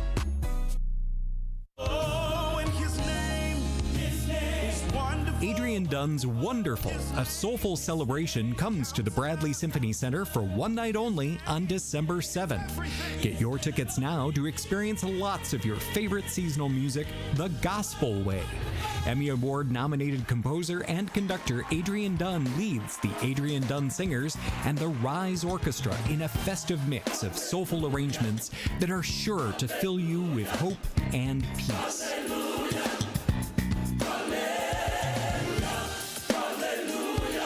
With drums, guitars, tambourines, and plenty of hallelujahs, this festive concert promises to take the entire audience to church and beyond. Adrian Dunn's Wonderful, a soulful celebration runs December 7th only.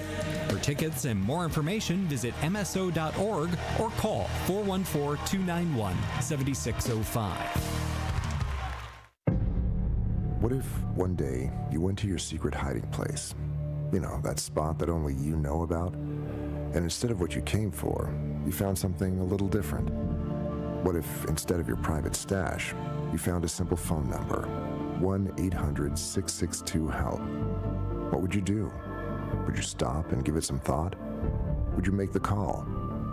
The truth is, all drug use comes with risk. Before those risks become real, before drugs turn your life upside down, before drugs take their toll on you and your family, know that there is help. You can quit.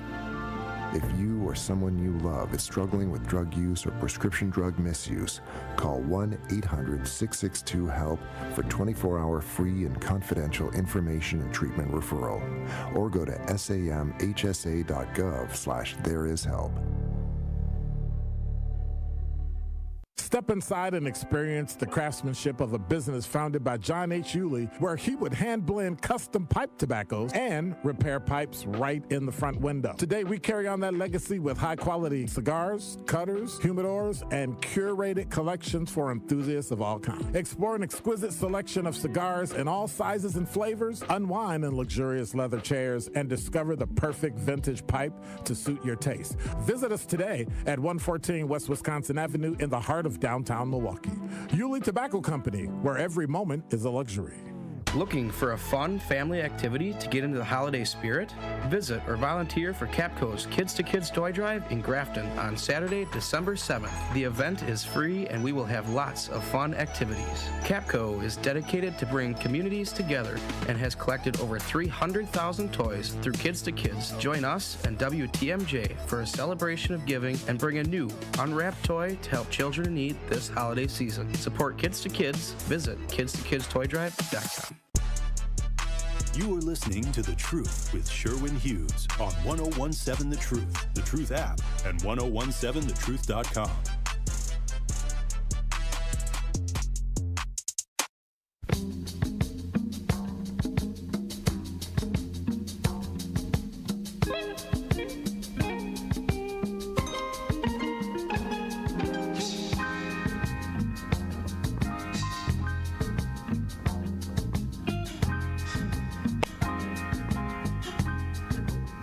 Let Bob hear some of this Curtis Mayfield. Yeah.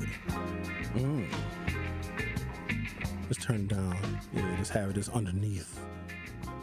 Bob, you like that? You like that Curtis Mayfield? Yeah. Gimme. Sherwin, how you doing? Gimme your love. You started off messing with me. Okay, now listen, Sherwin. It is so wonderful that I was a baby boomer.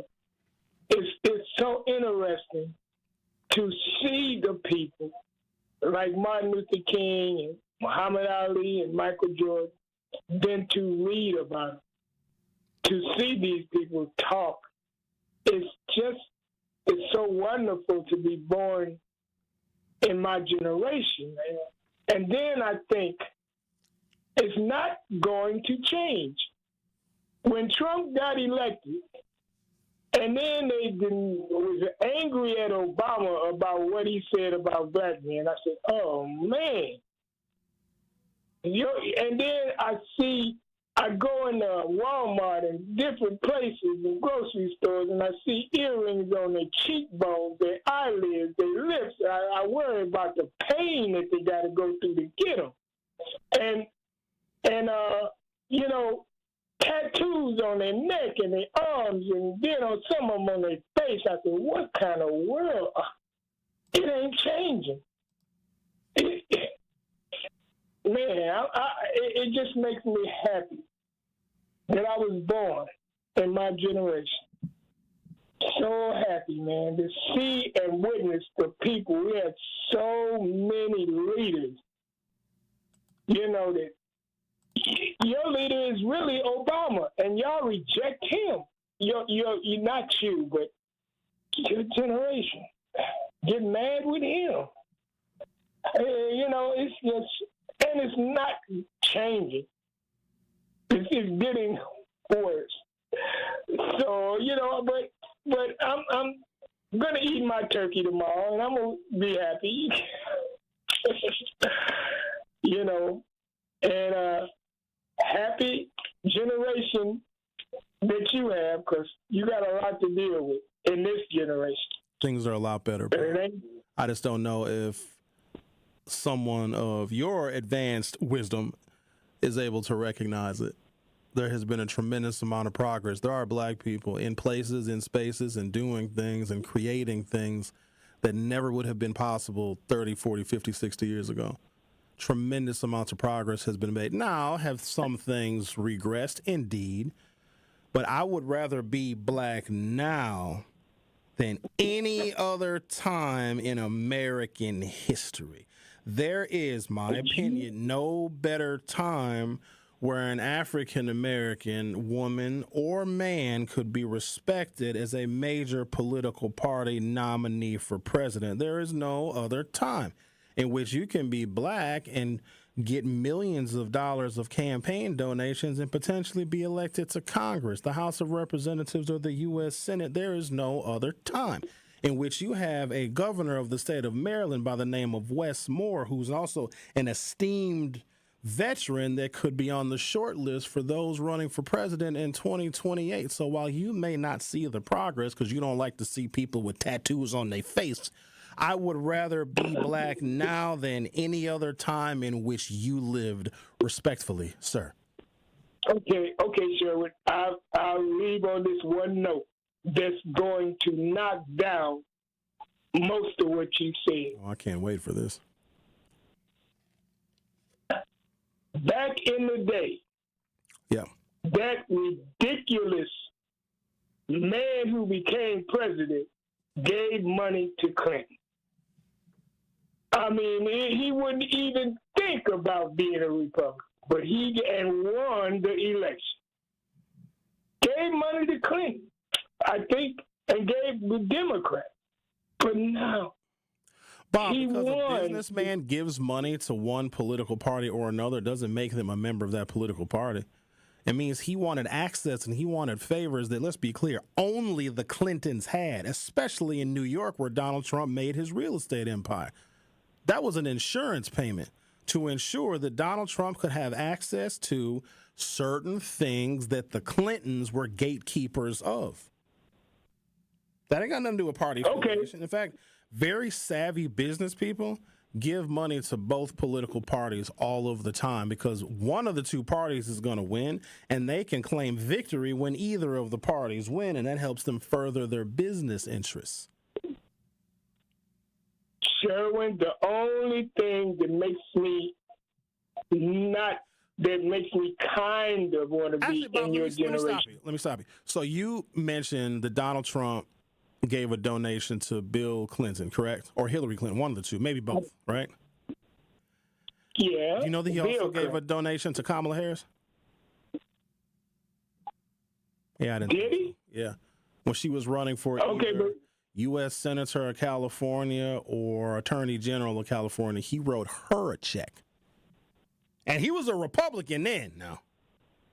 Well, he's not a Republican now. It is what it is. Okay. But put this down your throat and hold on now. Drink it and eat it. Put this down your throat on the way. I'm getting on the way out. He's your president now. Stump that down your throat, your generation. All right? You got all three phases of government. How are you blaming me for that? All three phases of government. And the Supreme Court. Stump that down your generation, all right? Listen, I need you to do two things.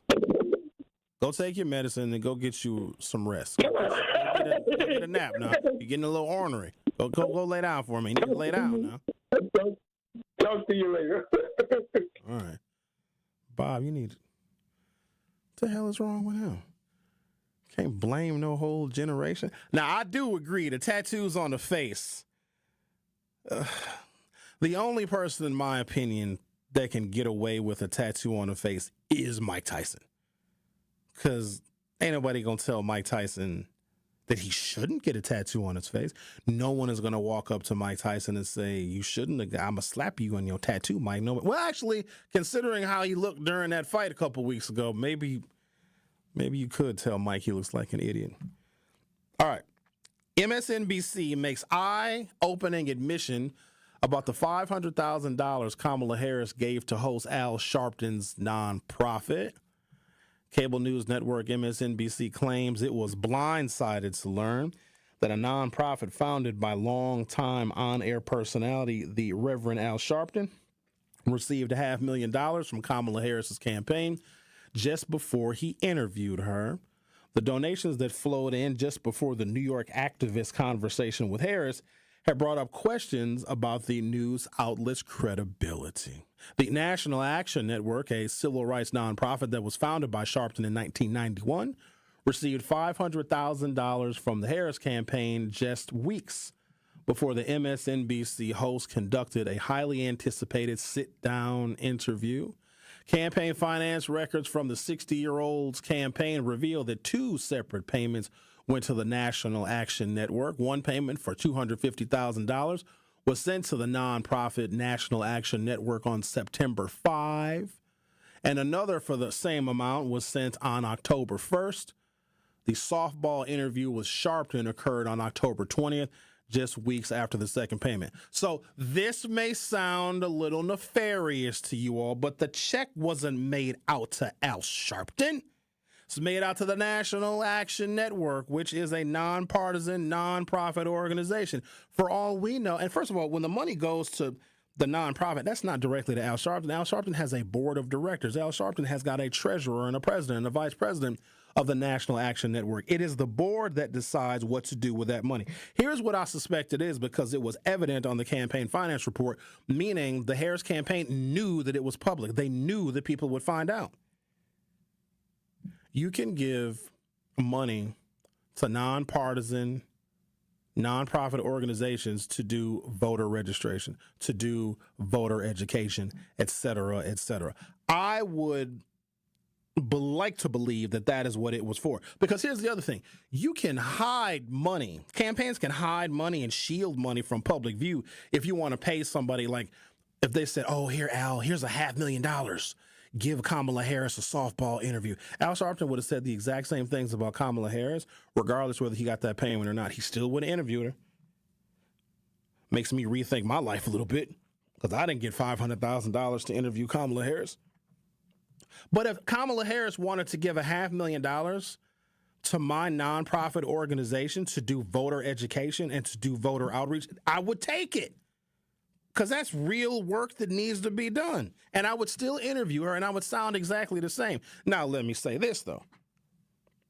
It is also the oldest trick in the book for people with platforms to be paid in a way that does not show up publicly on campaign finance reports. And I think this story from the Daily Mail, where they're trying to make Al Sharpton look like he took the money for nefarious purposes, and they're also conflating and confusing him, the man, Al Sharpton, and the National Action Network. Yes, it's his organization, but writing a check to the organization and then having that being reported on a public campaign finance report means that nobody had anything to hide. Now, there are ways in which you can hide money. If you want to pay somebody so you can get their good favorables, right? If you want to pay somebody and they only, in return for the money, they only say good things about you, or they give unprecedented access to the candidate, that's totally different. I know I was accused of getting money from the Harris campaign. I didn't get a damn penny. Now I kind of feel left out that I didn't. But I would have sounded the exact same way. I would have done the same interviews. The content of my interviews would have been exactly the same because this is what I do. This is what I've been doing for over a decade. Here's the oldest trick in the book, though. So if you're a host and you have a platform and you got a following, and a candidate wants to have access to your audience, because talk radio audiences in general are very coveted during political campaign season, as you guys know from all the folks that we talked to during the most recent presidential campaign. You can get more mileage if you give a host $5,000, $10,000, and then that candidate has access to that show and that audience whenever that candidate wants because they bought the host. Oldest trick in the book. You, the candidate, that give a host $5,000 or $10,000, probably in cash, not going to be reported on any campaign finance report, get more mileage with that payment than if you ran $5,000 or $10,000 worth of ads. Oldest trick in the book. And it happens. I don't do it because it's not worth me sacrificing my integrity. It's also not worth me getting blacklisted from doing radio. But oldest trick in the book. You get more mileage and more access. And then, because once you do the interviews, right? So if you're the candidate that pays the host the $5,000 or $10,000, whatever, then the candidate can use those interviews as a part of their campaign. Right? They can put them in TV commercials. They can put them on their website, et cetera, et cetera. So there you go. It happens. The Truth with Sherwin Hughes will be right back. The Truth with Sherwin Hughes returns after this on 1017 The Truth app, and 1017thetruth.com. Tuesday, December 3rd is Giving Tuesday, and The Truth is teaming up with Milwaukee College Prep to make a difference for Milwaukee's future. For nearly 3 decades, Milwaukee College Prep has been redefining what's possible in urban education. MCP provides a top-tier K-8 education free of charge to 2,000 children in underserved communities. With less government funding than traditional public schools, MCP needs your support. Join us in giving the gift of education on Tuesday, December 3rd for Giving Tuesday. Visit MilwaukeeCollegePrep.com/Giving Tuesday to donate. Are record energy costs putting a squeeze on your fixed or limited incomes? With limited incomes not keeping up with the lingering effects of inflation, you might be one of tens of thousands of Wisconsin residents who are struggling to survive in the blistering heat of summer or the bitter cold of winter. While you haven't asked for it, the Keep Wisconsin Warm Cool Fund and your local energy assistance providers are here to help. No Wisconsin resident should ever have to face the challenge of living without heat or power or face homelessness. For a hand up, apply today and call 1-800-506-5596. That's 800-506-5596. Or visit www.kwwf.org. Sharon needed legal help. She needed Gruber Law Offices. When I think about Gruber Law Office, I think about how they took care of me. how they make sure that you get what you're supposed to get. Gruber Law Office. One call, that's all. I will always trust one call, that's all. Injured? Call Gruber Law Offices today. One call, that's all. They are the best. I'm very happy. Associated Bank knows your small business isn't just a venture. It's your dream and a vital part of the community. And we're not just a bank. We're your neighbors. We're looking out for you. That's why Associated Bank offers quick online applications and approvals with funding in as fast as one business day, checking with no minimum balances or maintenance fees, and prompt customer service. Explore our products at associatedbank.com/business or visit a branch for more details. Subject to credit approval. Member FDIC, Equal Housing Lender.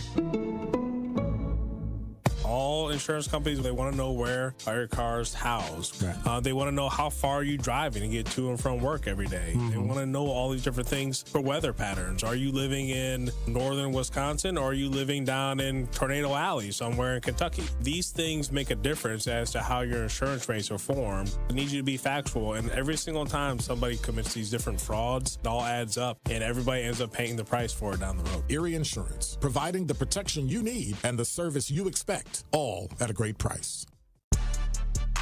You are listening to The Truth with Sherwin Hughes on 1017 The Truth app, and 1017thetruth.com.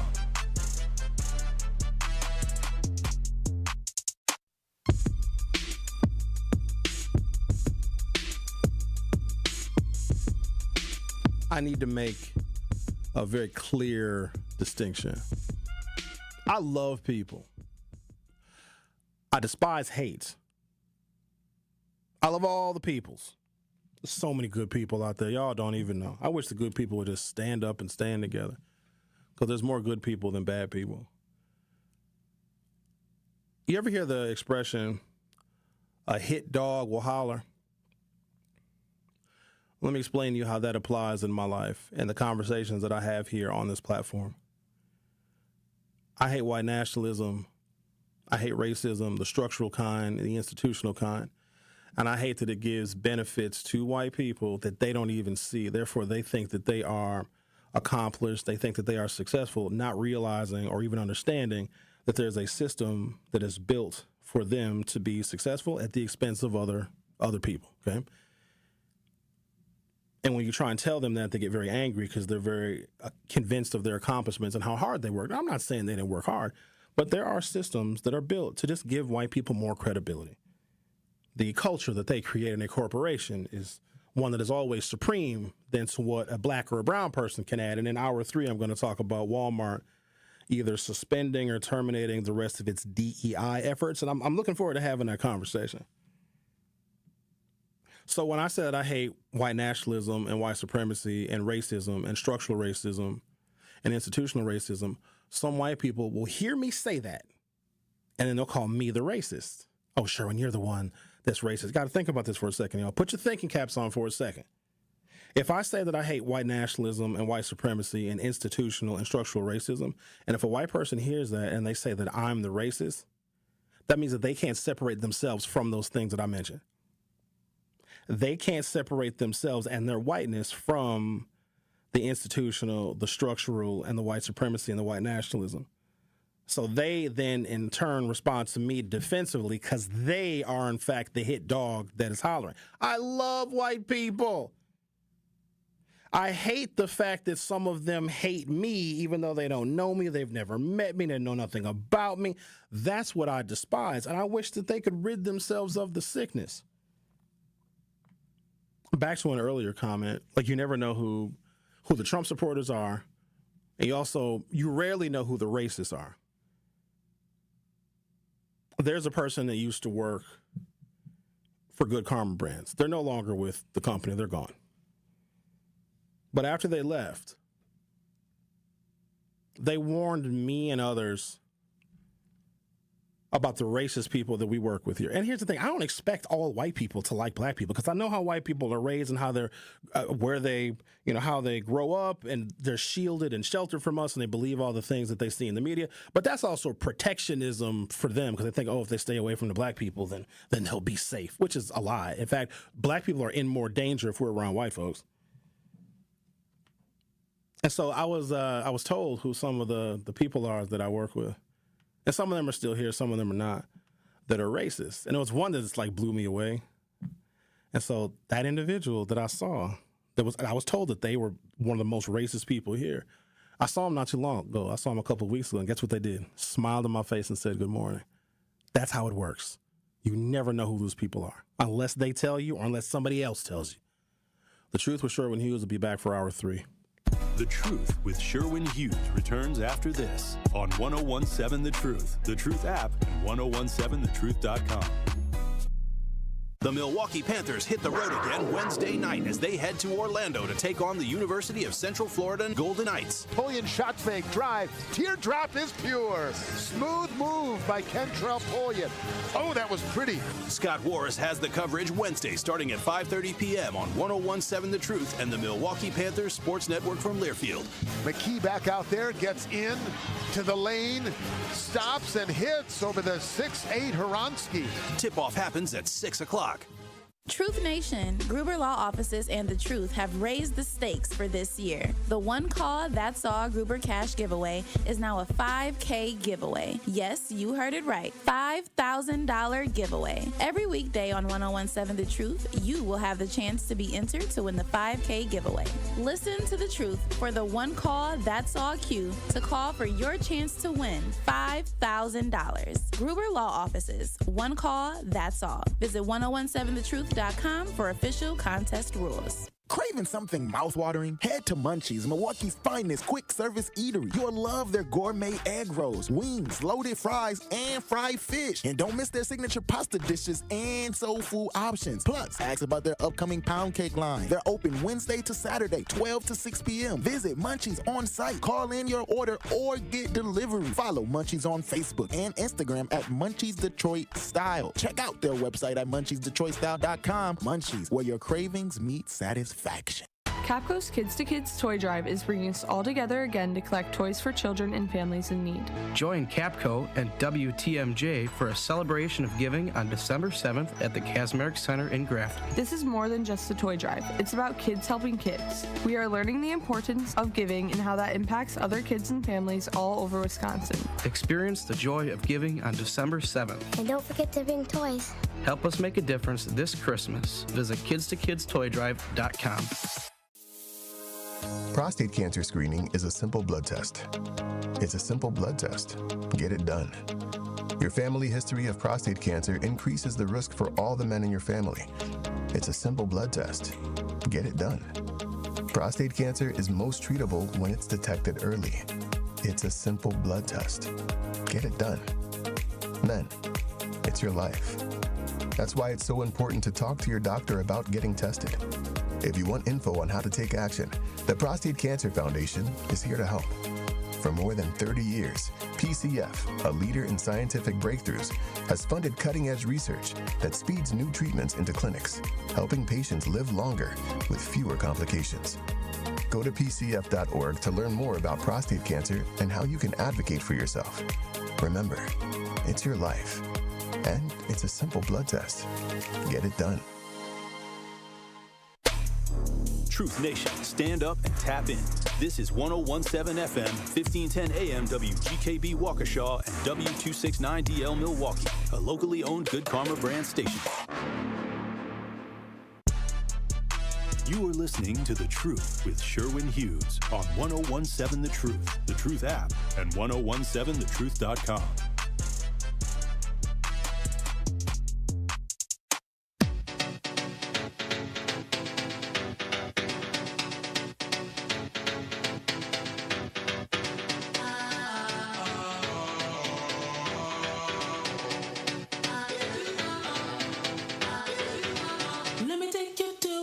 I know you wanna go. It's a good life. Hey, hey, yeah. I don't wanna stand around and beg you. Just don't say no. No.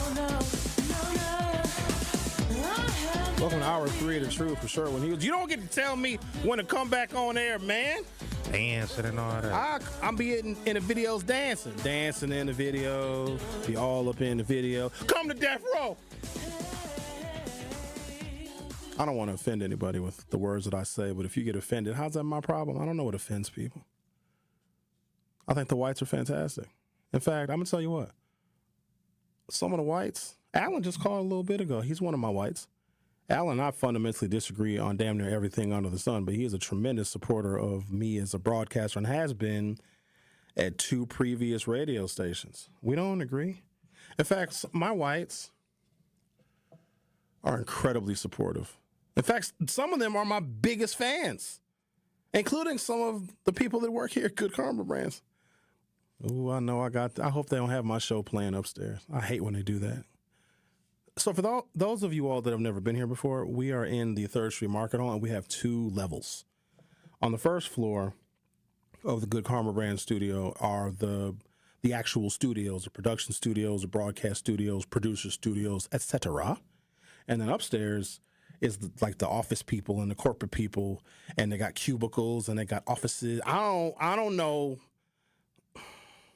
Maybe my understanding of a radio station is you have the host, you have the producers, and you got the salespeople. That's it. That's all. And everybody knows everybody. I don't know who these people are that work here. Is that my fault that I don't know them? I just see a bunch of people. They always have a laptop or they got a bag or a backpack and are always walking very fast. And sometimes they'll have a clipboard and they'll be looking at the clipboard while they're walking. Or they'll be walking and they'll be looking at their phone and they'll be texting. I don't know who those people are. But I'm sure they're all very nice. All right, let's talk to the town. You're on 101.7 The Truth. How you doing, sir? I'm good. Happy Thanksgiving. Happy Thanksgiving. What's your before I get started, what's your favorite Thanksgiving thing? What you jam with? Just getting together with my people. Best part, because the food. No, I mean like the food. I mean like food. Dressing. Oh, you like that? Okay, yeah, dressing. You seem the type to be like you a dressing snob. Like, oh yeah, either the dressing good or if it ain't good, you be like it's trash. Yeah, I feel. Yeah. I feel a lot of people like that. There's a lot of people like that in my family. A quick question. Okay, with the Democrats, and then they lost a lot of like votes with the Hispanics or whatnot, and other races. Mm-hmm. Like, so, and then like, especially with Hispanics, like that go against our interests. But I guess looking at the news or whatever like that, I'm seeing what I'm gathering is, and you can tell me if I'm off base of here. It seemed like the Latinos, like the ones that's here and they legal, they don't care about the ones that's on the border or whatever like that. 100%. It seems like, yeah, right. They like skip them. It ain't me.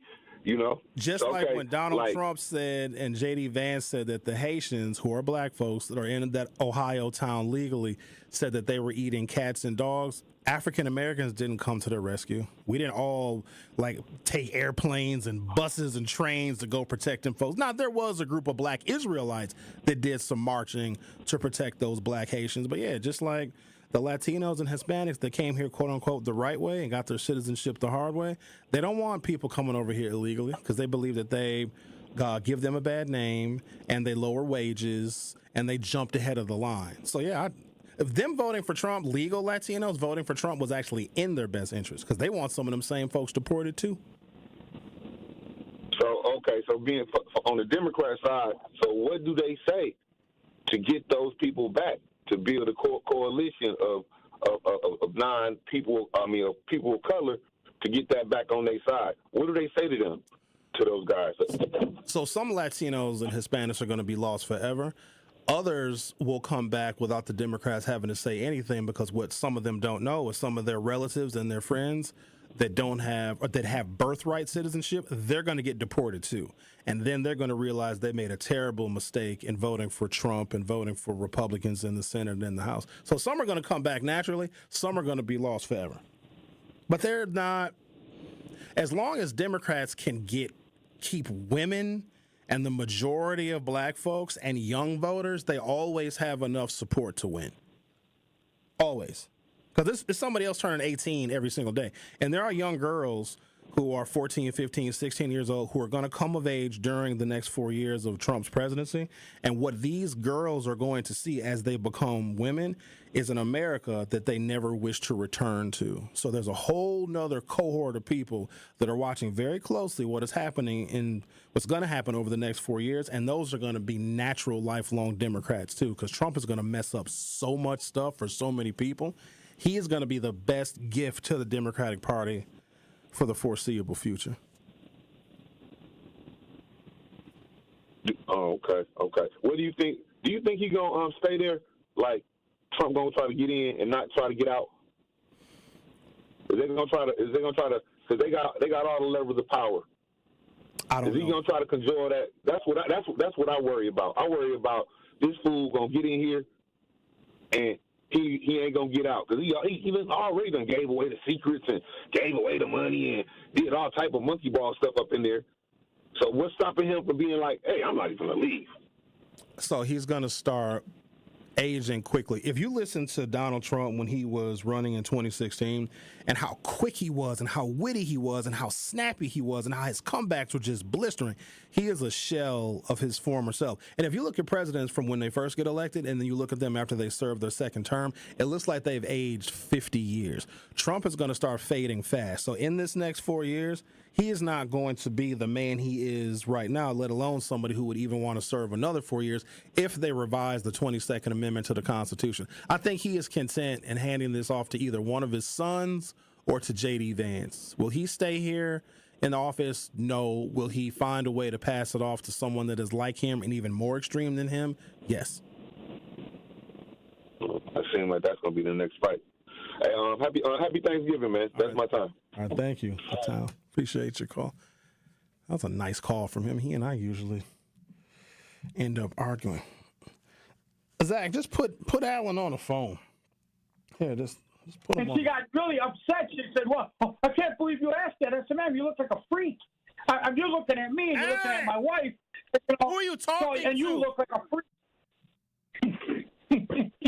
What's wrong with you? With me? Who are you yelling at? Oh, I was talking to your guy about what just happened. You were talking about racism, and we were at the Hopkins Aldi's. Hold on. Before you get to talking, for future reference for you and everybody else, don't give my producers an earful. Either you want to talk to me or hang up. They ain't got nothing. No, I want to talk to both of you. No, a nice guy, but that's cool. you talk to me. The producer will ask you what your comment is, and then you say, I'd like to comment on what Sherwin is saying. And they'll say, I'm going to place you on hold, and then you hold on. You know, that rant you were just going on, don't subject my producers to that, because they didn't sign up for this. I signed up for it. Well, they happened. I'm just telling them what happened, play by play, man. Did they ask you what happened? They didn't ask you what happened, did they? I know Zach didn't say, hi, Alan, tell me what happened, and don't leave out any details. Zach didn't say that. Zach is annoyed most of the time, so I know he didn't ask you any of the details. Hey, happy Thanksgiving. Happy Thanksgiving, Alan. Would you like to get a card this year? If it's going to be a picture of you and your wife, I'll pass. Why? We give them to our friends. Aren't you a friend? Damn. No, I don't. You don't need to do that. I don't want you to go to the trouble. I don't need, but maybe we'll drop it off in person. And drop it off where? At the state. Oh, okay. At the state. I'll tell you what. I don't know where you live. Why don't you do this? No, I got nothing. I always wait on listening. Well, you go around life when you live life a certain number of years, you run into a bunch of knuckleheads, man. We ran into one today, boy. It was epic. Alan, here's what I want you to do. I want you and your wife to give me a card, and I want you to bring it to the station, and I want to have both of you in studio at the same time. Yes, I. No, we're not coming in going on there. She never will. Why do you always speak for her? Because she'll speak for you, and she'll get mad. She gets mad when I talk to you. She's like, Alan, he's not putting food on the table. And I'm like, well, of course not. I am. I've never even talked about your wife for 10 years running, and I have never so much as heard her say hello in the background. I think that we would like to. Don't speak on her behalf. We walked past you. Is she there now? No, we walked past you. We saw you at a different restaurant besides besides the steakhouse down there by the airport, which when we go in there, they know us by name too, like they do you. But we did walk right past you and say hello, and you ignored us. I don't remember that. Where was that at?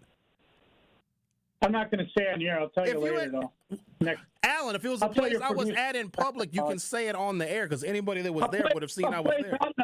It was out in the county, a really nice place called Porter's, and I believe I saw you at the Golden Mask one time. Porter's. I've never been to Porter's. I don't even know what that is. Are you sure? I'm positive. It's so you think all black folks look alike, huh? I don't even know what Porter's is. Ty said to me, I can't find it again. We've been there a few times. Porter's. But Ty said to me, you want to meet, and that's why I was surprised if it was you, because there is, like, I have a double running around town here, believe it or not. Good God. Yeah, somebody at my church, believe it or not, kind of looks like me. And he's like, he goes, man, you're a popular guy. I'm like, I don't know about that, but there you go. But anyway, we were at the Aldi's, right? At the Aldi's over here on Hopkins. And just buying some stuff.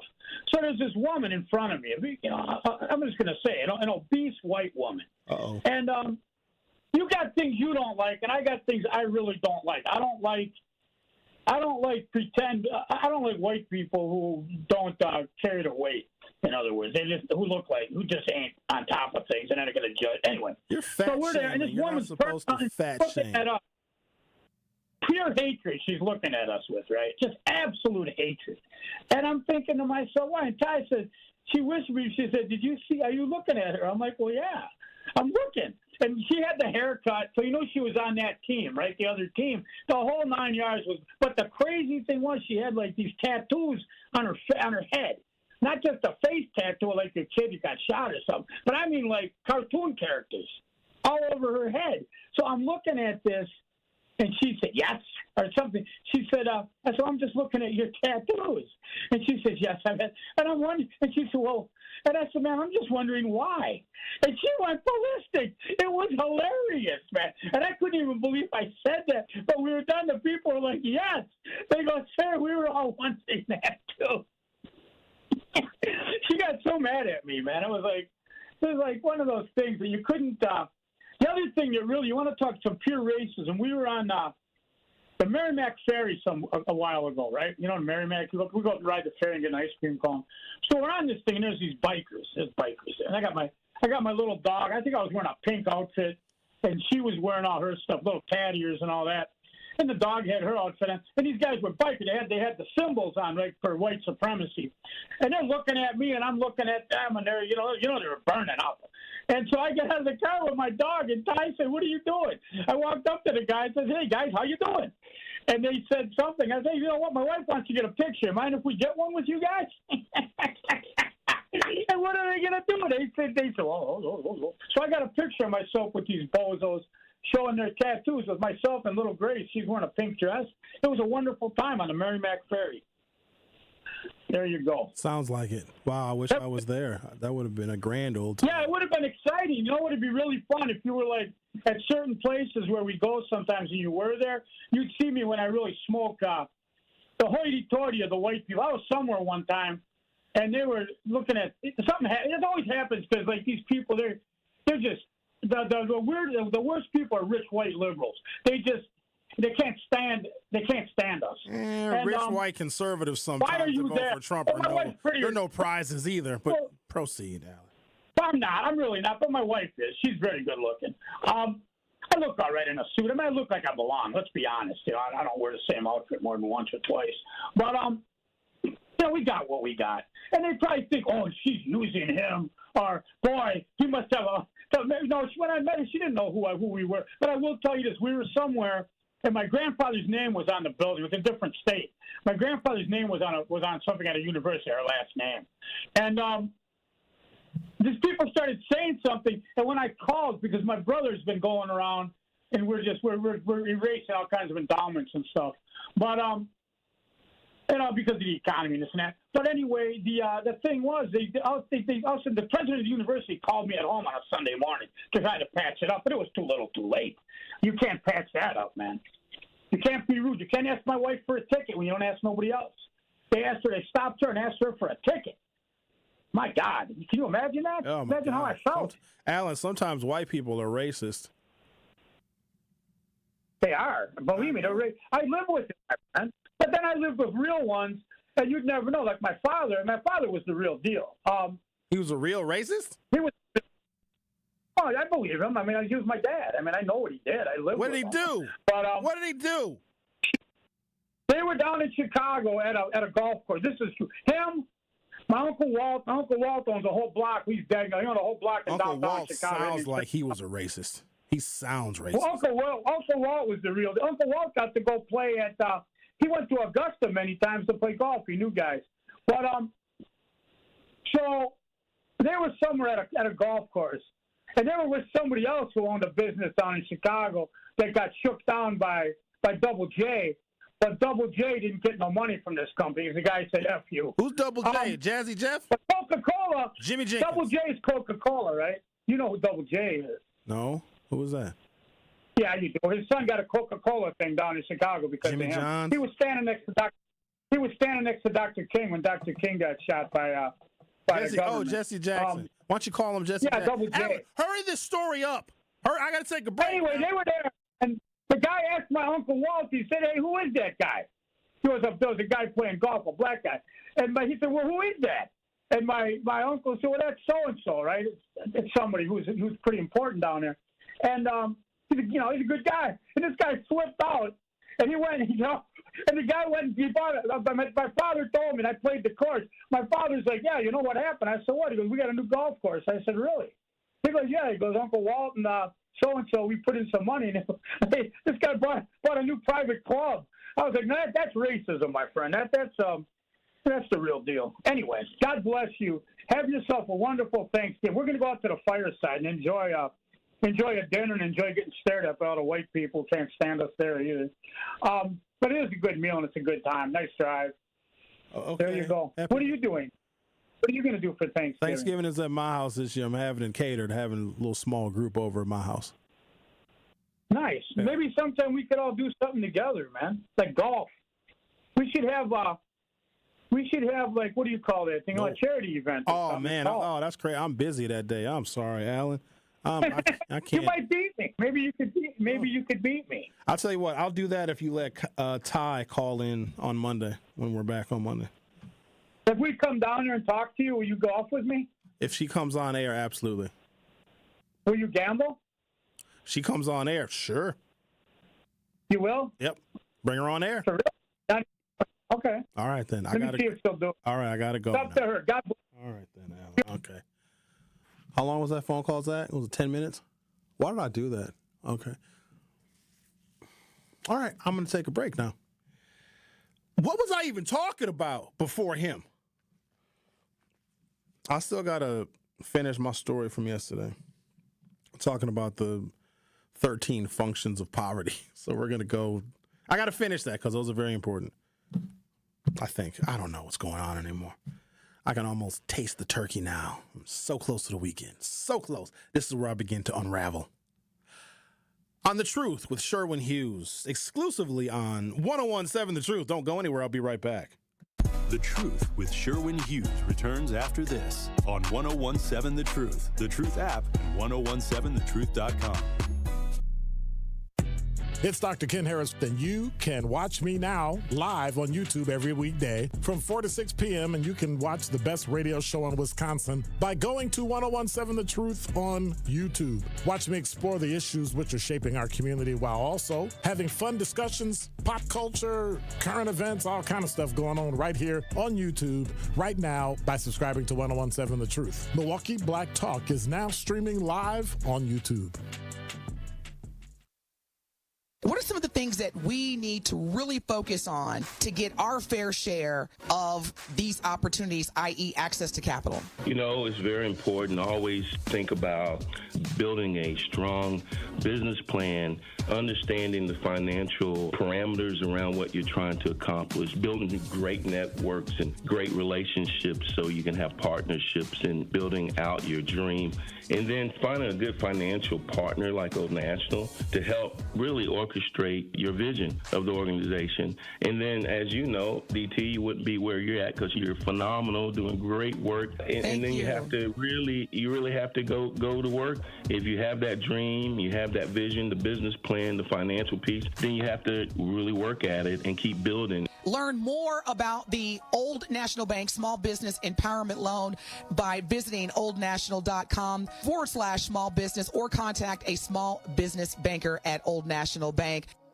Ready to glow? RN2 Go Medical Services has you covered. With a top-notch team, including a skilled RN and medical doctor, they offer personalized treatments just for you. Feel fantastic with exceptional post-op care, invigorating IV hydration therapy, and vitamin injections. Enjoy advanced skincare, effective weight loss programs, and beauty enhancements like Botox, fillers, and PDO threads. Rejuvenate with PRP therapy and sculpt your dream body with cutting-edge body sculpting treatments. Why wait? Visit DestinationAestheticsMKE.com now to book your appointment. Your new radiant self is just a click away. What if one day you went to your secret hiding place and instead of what you came for, you found a phone number, 1-800-662-HELP? What would you do? Would you stop and give it some thought? Before drugs take their toll on you and your family, know that there is help. You can quit. For help with drug use, call 1-800-662-HELP for free and confidential information and treatment referral, or go to samhsa.gov/know the risks. You are listening to The Truth with Sherwin Hughes on 1017 The Truth, The Truth app, and 1017thetruth.com.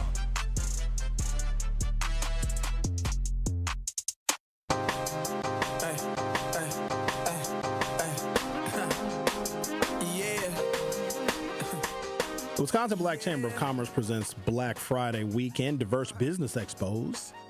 Friday, November 29th, that's this Friday, through December 1st. Join them at 10 a.m. until 5 p.m. for the Powerhouse Business Expo. They will have a Powerhouse Business panel, a toy drive, live music by DJ L Boogie. There'll be media personalities and more. On Saturday, join them at the Black Chamber of Commerce office from 10 a.m. until 6:30 for the Chamber Music Fest featuring Tobias, Canyon, Deshay AG, V-Funk, and more. And on Sunday, it's the Exposure Fashion Fair from noon until 6 p.m. After parties will take place each day. Free to the public, 2900 West Valete Street at the Wisconsin Black Chamber of Commerce offices. Get your tickets at twbcc.com. That is twbcc.com. Next Tuesday, December 3rd, is Giving Tuesday, and The Truth is teaming up with Milwaukee College Prep to make a difference for Milwaukee's future. For nearly 3 decades, Milwaukee College Prep has been redefining what is possible in urban education. Milwaukee College Prep provides a top-tier K-8 education, free of charge to 2,000 children in underserved communities. With less government funding than traditional public schools, MCP needs your support to provide critical resources for scholar success. Join us in giving the gift of education on Tuesday, December 3rd for Giving Tuesday. Visit MilwaukeeCollegePrep.com/Giving Tuesday to donate. All right, and also make sure you stay tuned because we're going to do the Gruber 5K giveaway entry. And we know how y'all like money. Need that money. Pay your holiday bills. Let me see. So we just gave the money away like last October, I think, right? Yeah, on DT and Telly show. So the next Gruber 5K giveaway is going to be on my show. And that's going to be in January. Oh, wow, look at that. Welcome in the new year with $5,000 to make you holler. I said I wanted to. Y'all want to talk about Trump's tariffs? Nah, y'all don't care about that. I'm going to let those tariffs just hit y'all. I'm going to let them hit you. 97% of the things that you buy going to get hit with the tariffs. Going to drive the economy into a recession. Bunch of y'all going to lose your jobs. Bunch of American companies going to go out of business. But guess who's going to benefit? Some of Trump's friends, Trump's corporations. Oh, yeah. You voted for it. You vote. I ain't even going to say nothing. I'm like, hey, everybody, how them tariffs feeling? Sherwin, it's not funny. The tariffs are hurting. You voted for it. I had to, let me finish what I was talking about yesterday. If I can find it. Here it is. I found it. Is this it? Yeah. All right. I was wondering yesterday why poverty is so immutable. Like why it isn't going away, and sometimes it gets worse.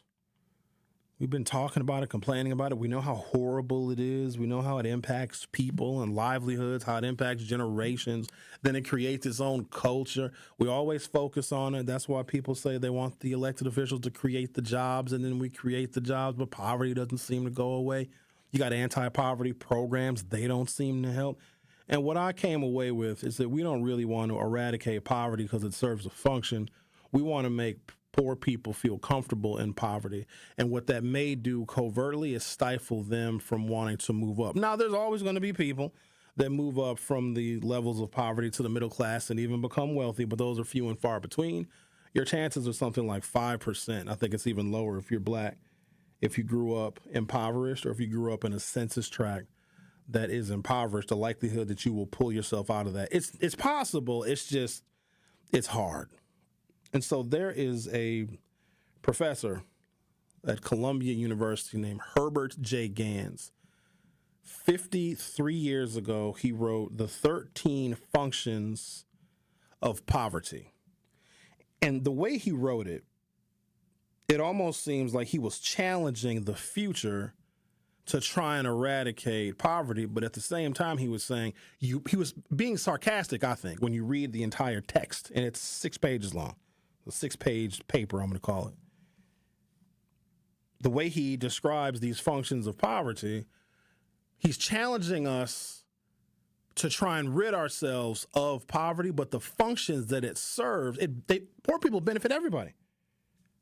That's how wealthy people get wealthy, other than their assets that appreciate, because poor people will spend a larger share of their income on goods, on services, which helps circulate their money amongst people that already have their money. Of the list of 13, I got through 7 of them yesterday. I'll read number 7 again, actually. 7. The poor also serve a direct cultural function when culture created by or for them is adopted by the more affluent. Rich people often collect artifacts from extinct folk cultures of poor people, and almost all Americans listen to the blues, gospel, and country music, which originated amongst the Southern poor.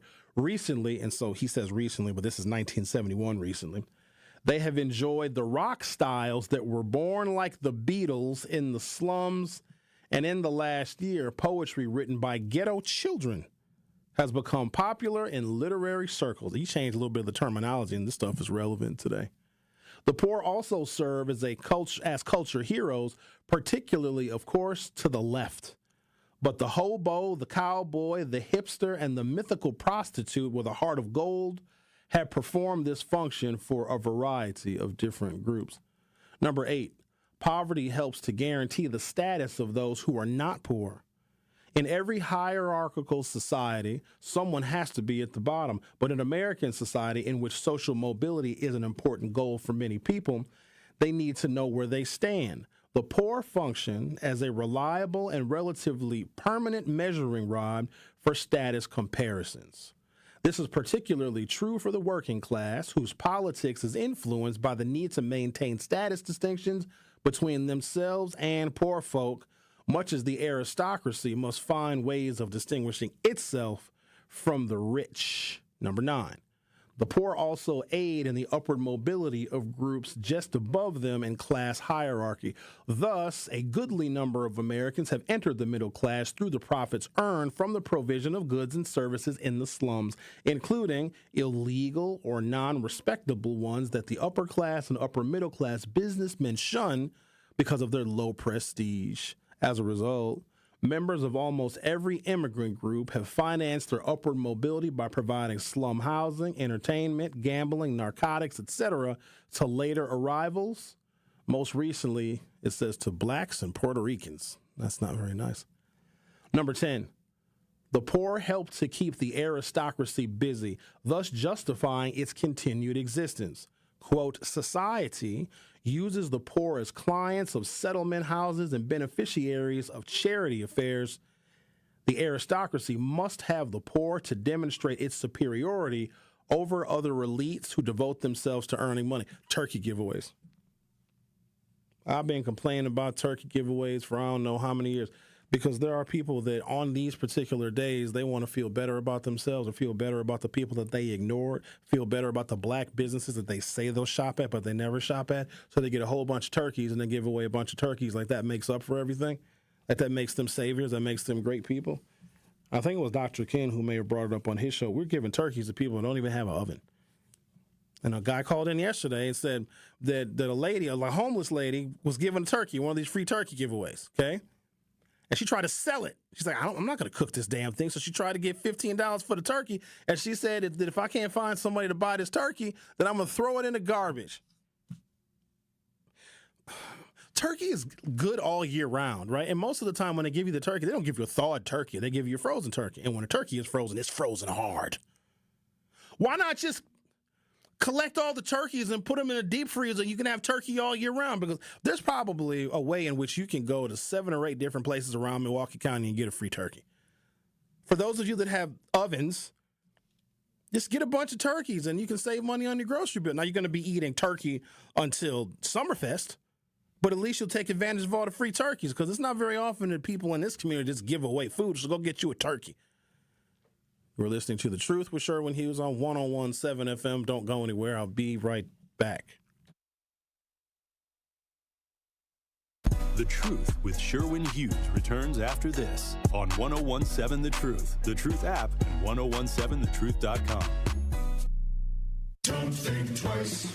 Call Geis. Garage doors giving you headaches? Best way I know how to deal with it is to call my friends at Geis. Family owned since 1955, Geis is the trusted authority on garage doors and openers in southeastern Wisconsin. Trust me, I use them too. With brands like CHI and LiftMaster, they have doors for every budget and will even build custom designs to match your exact needs. For fast, reliable garage repair solutions, go to GeisDoors.com or call 262-784-4250. GeisDoors.com. Don't think twice.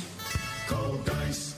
Check out Jammin' with Juice, where it's amazingly juicy. I'm going to tell y'all straight up, though. Y'all little brothers, y'all little sisters, y'all doing good. I don't think y'all know how good y'all doing it. Thank you. Because it's hard to get the young people to talk about these important issues. Like, let's say you washing your body, you washing your hair, you wash your face, you cleaned your ears, you got behind them ears, you brushed your teeth, your makeup off, you done exfoliated, you done shaved. Why not brush your teeth in the shower? Why not use the bathroom in the shower? As we wrap up the show with a bow, I'm flaming, bitch. You was looking up to Steve Harvey. Yeah. He was a positive black man, you know. I feel Had it. a good show. He had some swag. He was a music teacher. He was the music teacher. You love music. Yeah. Shoot, he was messing around with the principal. Like, come on now. He thought he was playing. Yeah. He's the king of comedy. This man doing it. I want to be like Steve. What's up, my jammer? What's up, guys? You know what? I just want to say you guys are the best thing rocking at 12 noon. You guys just bring so much energy to 12 o'clock. I don't even want to eat my lunch because I want to hear what Big Damn and Naughty Juice got to say. You sitting at the crib, you watching TV, and your life's passing you by. You keep procrastinating over and over. Maybe I'll go to school next year, maybe next month. No, do it right now. You can do it after work, and you can do it before work. Just do whatever you need to do to graduate. There is definitely a line when it comes to just enhancing your beauty versus like completely altering your entire body in more ways than one to look completely different. From the 414 to everyone across the globe, Jammin' with Juice is here for you. Check out Jammin' with Juice daily on YouTube.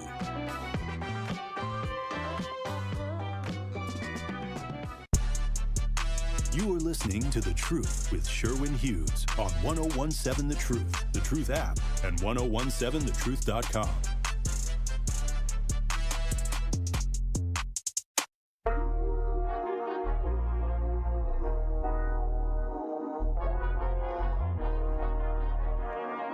The award-winning 101.7 The Truth is the proud home of Milwaukee Panthers basketball. Tonight, the Panthers look to make it 5 wins in a row as they travel to Orlando to take on the University of Central Golden Knights. It's a weird name for a college. I think they're going to lose. The University of Central Golden Knights. They sound like they suck. Scott Warris has the coverage starting at 5:30 p.m. on 101.7 The Truth and the Milwaukee Panther Sports Network from Learfield. Tip-off is set for 6 o'clock.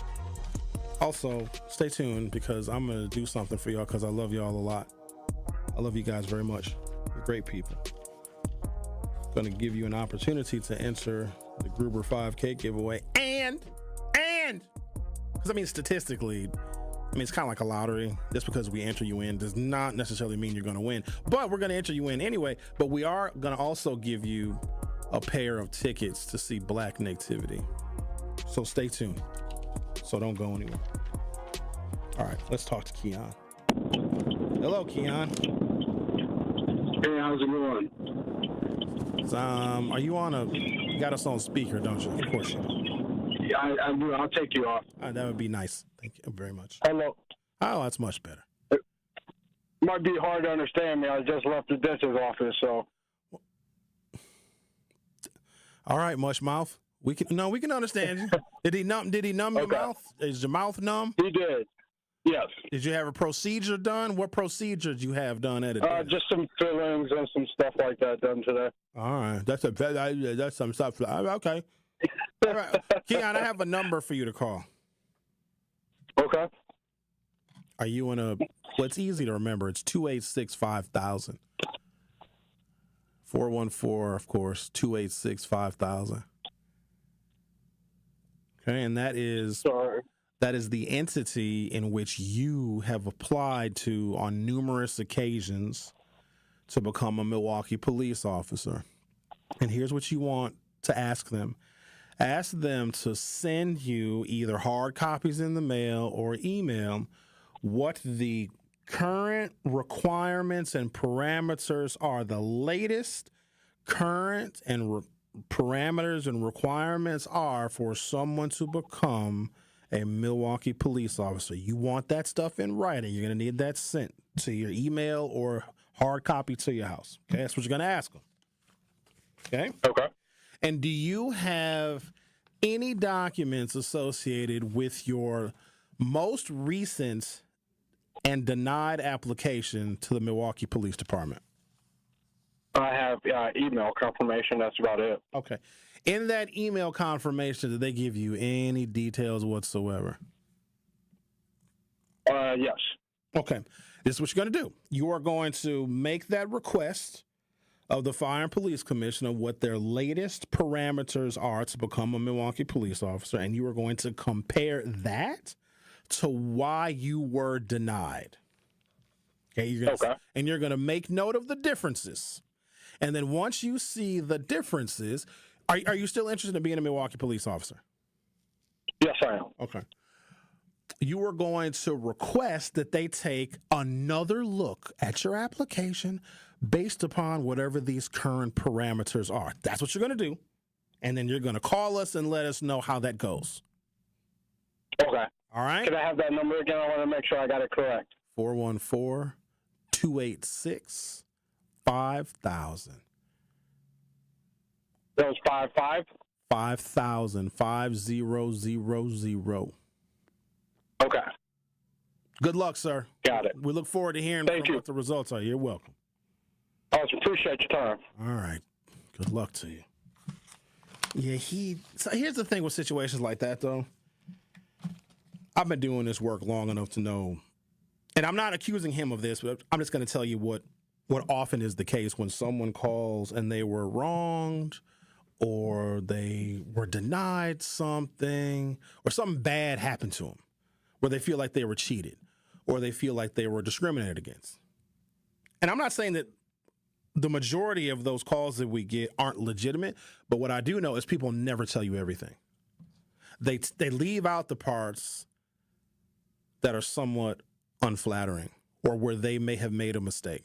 Because when they, and I'm not accusing the previous caller of this. I'm just saying this is what I have seen for over a decade. They want to gain the community's sympathy.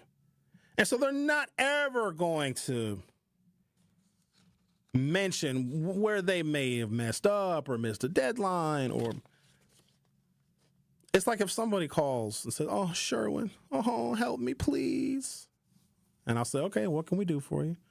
"Oh, Sherwin, I was just punched in the face." "Oh, no. Tell us what happened." "I was minding my own business, doing some charity work, handing out turkeys.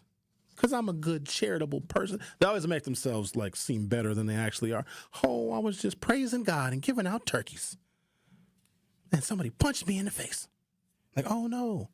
And we give them a whole bunch of numbers to call, and we might contact the elected officials like, "Oh, you got somebody out there in the community punching people in the face." But what they don't tell you is they hit somebody in the mouth with a turkey, and then they got punched in the face. They never tell you that part. Just saying. All right. Ricky, you ready? Can we do this? Kyle, can I give away, can I enter somebody into Gruber and give them a pair of, I can't do that. I got to do it separate. All right, we'll do it one at a time then. Truth Nation, everyone's favorite holiday tradition, Black Nativity by Langston Hughes, no relation, returns for its 9th annual musical production celebrating the power of the Black family. It runs for one weekend only 1 weekend from December 5th through December 8th at the Marcus Center's Wilson Theater. Now is your chance to win a free pair of tickets to see Black Nativity live next week. Oh, I'll take caller number 7 at 833-212-1017, 833-212-1017. You will get a free pair of tickets to see the Black Nativity at the Marcus Center's Wilson Theater. What call number I say? 7? Call number 7. Free pair of tickets to Black Nativity at the Wilson Theater. And it runs from December 5th through December 8th. Our phone number is 833-212-1017. To purchase tickets, go to blackartsmke.org if you want to purchase tickets. But now I got to do the Gruber too, because my show is almost over. Actually, no, I'll do it at the end of my show. All right, caller number 7 right now gets a pair of tickets to Black Nativity. The Truth with Sherwin Hughes will be right back. The Truth with Sherwin Hughes returns after this on 1017 The Truth, The Truth app, and 1017thetruth.com. It started with a prediction. We'll go out there and play basketball and win. And how many games? 6. It became the culture. Chance of Bucks in 6. Being a Bucks fan means you live and breathe Bucks in 6. Brandon Jennings created the prophecy. Tune into Behind the Bucks, the story of Brandon Jennings on the Bucks Plus audio network. Behind the Bucks is presented by Gallagher, your trusted insurance broker and HR and benefits consultant. Available now on bucks.com/plus, the Bucks app, and streaming wherever you get your podcasts. That's for the culture. What if one day you went to your secret hiding place? You know, that spot that only you know about? And instead of what you came for, you found something a little different. What if instead of your private stash, you found a simple phone number, 1-800-662-HELP? What would you do? Would you stop and give it some thought? Would you make the call? The truth is, all drug use comes with risk. Before those risks become real, before drugs turn your life upside down, before drugs take their toll on you and your family, know that there is help. You can quit. If you or someone you love is struggling with drug use or prescription drug misuse, call 1-800-662-HELP for 24-hour free and confidential information and treatment referral, or go to samhsa.gov/thereishelp. Looking for a fun family activity to get into the holiday spirit? Visit or volunteer for Capco's Kids to Kids Toy Drive in Grafton on Saturday, December 7th. The event is free and we will have lots of fun activities. Capco is dedicated to bring communities together and has collected over 300,000 toys through Kids to Kids. Join us and WTMJ for a celebration of giving and bring a new unwrapped toy to help children in need this holiday season. Support Kids to Kids. Visit kidstokidstoydrive.com. Life's better with American Family Insurance. Because whether it's a family road trip in your dream car or hosting a family reunion in your dream home, we help you feel protected so you can enjoy those dreams with peace of mind. Save up to 23% when you bundle home and auto. American Family Insurance. Get a quote and find an agent at amfam.com. Products not available in every state. Visit amfam.com to learn how discounts may apply to you. American Family Mutual Insurance Company, SI, and its operating company, 6000 American Parkway, Madison, Wisconsin. You are listening to The Truth with Sherwin Hughes on 1017 The Truth, The Truth app, and 1017thetruth.com.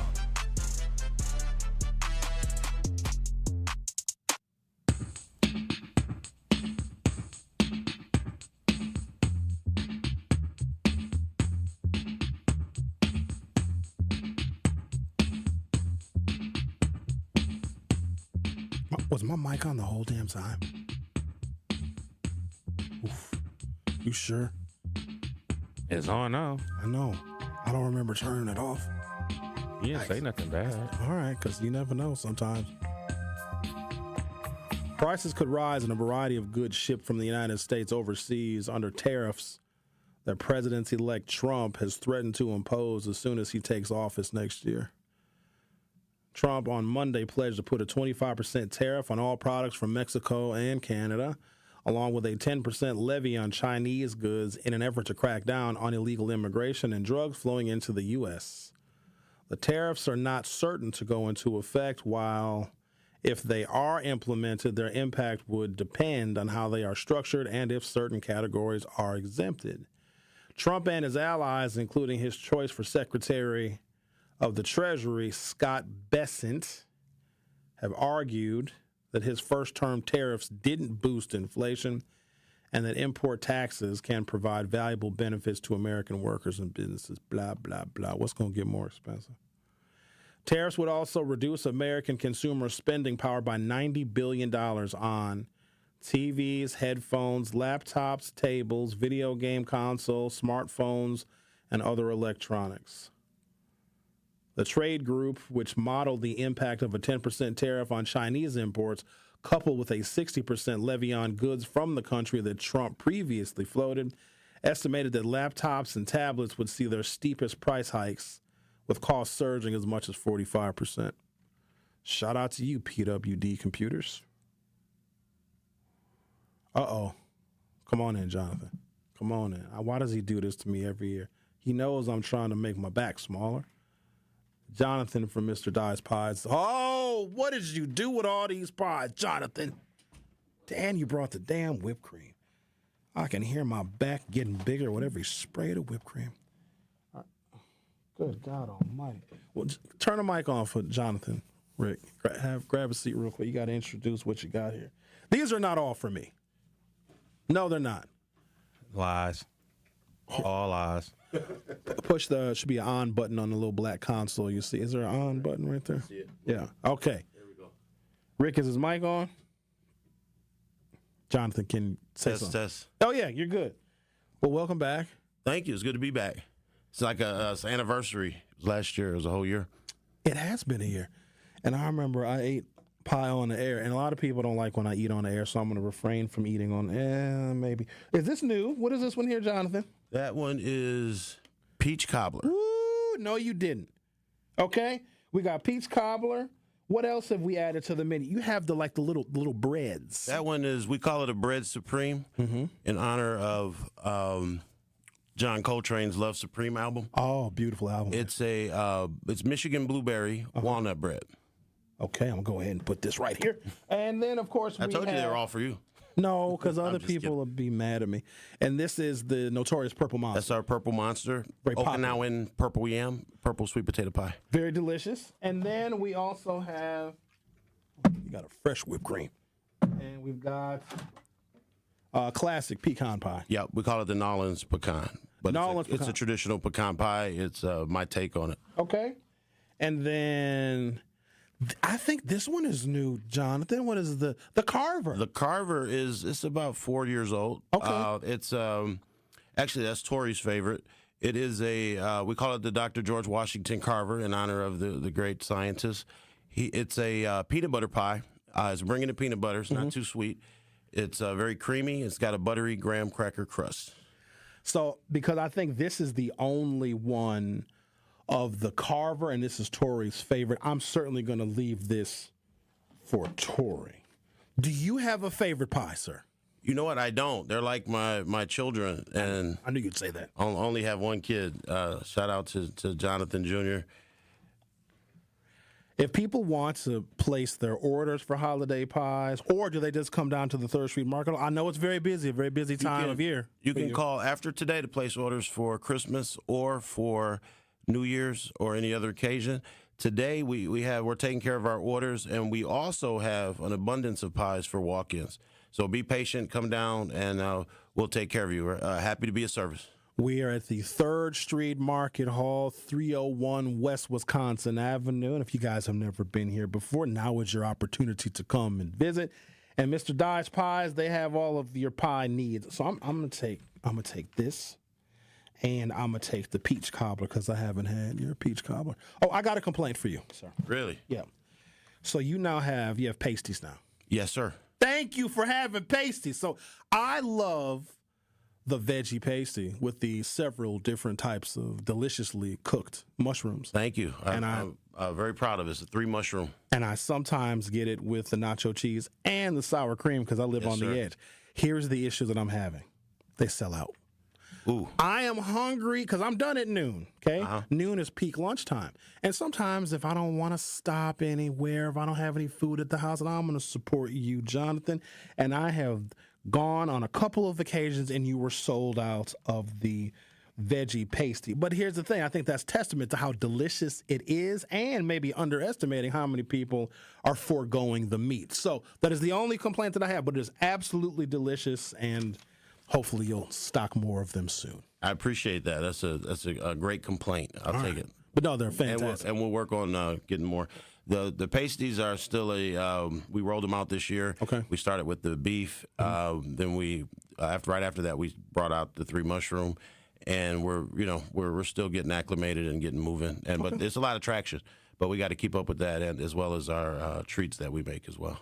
Well, always a pleasure to have you. And it's not just because you brought a whole lot of pies. It's always good to see you, sir. Thank you, brother. Keep up the fantastic work. Thank you. Happy Thanksgiving to you. Thank you. All right. So I'm gonna take these with me here. I'm just gonna put these right here. Hopefully nobody sees that.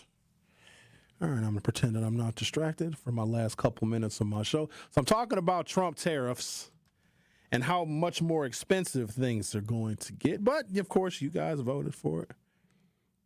Let's see what we got here. Researchers assumed retailers would pass all the added costs related to the tariffs on to you consumers. In the smartphone category, the average increase per device will be $213. So every smartphone that you all seek to purchase, add $213 onto that. And again, you voted for it. Ricky, you want one of these pies? You don't? Okay. Now, damn it, I can't take all of them now. But I have Homer in here. Okay. Y'all say the peanut butter. I don't know why he only had one peanut butter. Why am I complaining that he gave us? This is $100 worth of his inventory. I want to smell the peanut butter pie. I just want to smell it. I ain't gonna eat it. I ain't gonna lick it. I'm doing it on camera so y'all can. Oh my God, that smells good. I would have put that away. Over here. Not the crackling of you opening up the package live on air. At least I'm not eating them. Not yet. No, I won't eat these on air because people, Sherwin, that's gross when you eat on air. Shut up. Because you were sure eating on there last Friday. No, I wasn't. What did I eat on air last Friday? The munchies with Jamwood. You stayed a whole extra hour Jamwood juice just to eat. No, that was different because that wasn't my show. I essentially stayed for lunch on Carrie and Ben's show on Jamwood. That's how you want to put it? Yeah, because I wasn't even really talking. But I come to find out I was on camera eating. I didn't know that they had me on camera. Yeah, Kyle did that. What's the name? It was Detroit style. What's it called? Munchies Detroit style. I had they make a good chicken wing. They got a nice little sauce on their wing. They're crispy and sweet and spicy, little tang on the sauce. I had the Philly cheese egg roll. I had this one egg roll with everything, with shrimp in it. And then I had a buffalo chicken egg roll. And then she also brought a whole whole pound cake. Half of it was glazed with caramel, the other half was not. I had a slice of the non-caramel glaze, and I ain't gonna lie to y'all. I'm a fan of the pound cake. That boy having flashbacks out there. That was easily one of the best pound cakes I've ever had in my entire life. But yes, last week I was eating on air, but it don't count if it's not my show. Eating on my show was different because I was just there hanging out. And actually, Munchie's Detroit Style is on DoorDash, so you guys can patronize Munchie's Detroit Style via DoorDash. But not for the next couple of days because tomorrow is Thanksgiving. This is the time in which we get together with friends and family and show our appreciation for everyone and everything. And let me say this, ladies and gentlemen, I am thankful for all of you being with me and being here with us on 101.7 The Truth. We do this for you guys. We love you immensely, and I cannot thank you enough. Have a great Thanksgiving. I'll see you guys on Monday. The Milwaukee Panthers hit the road again Wednesday night as they head to Orlando to take on the University of Central Florida.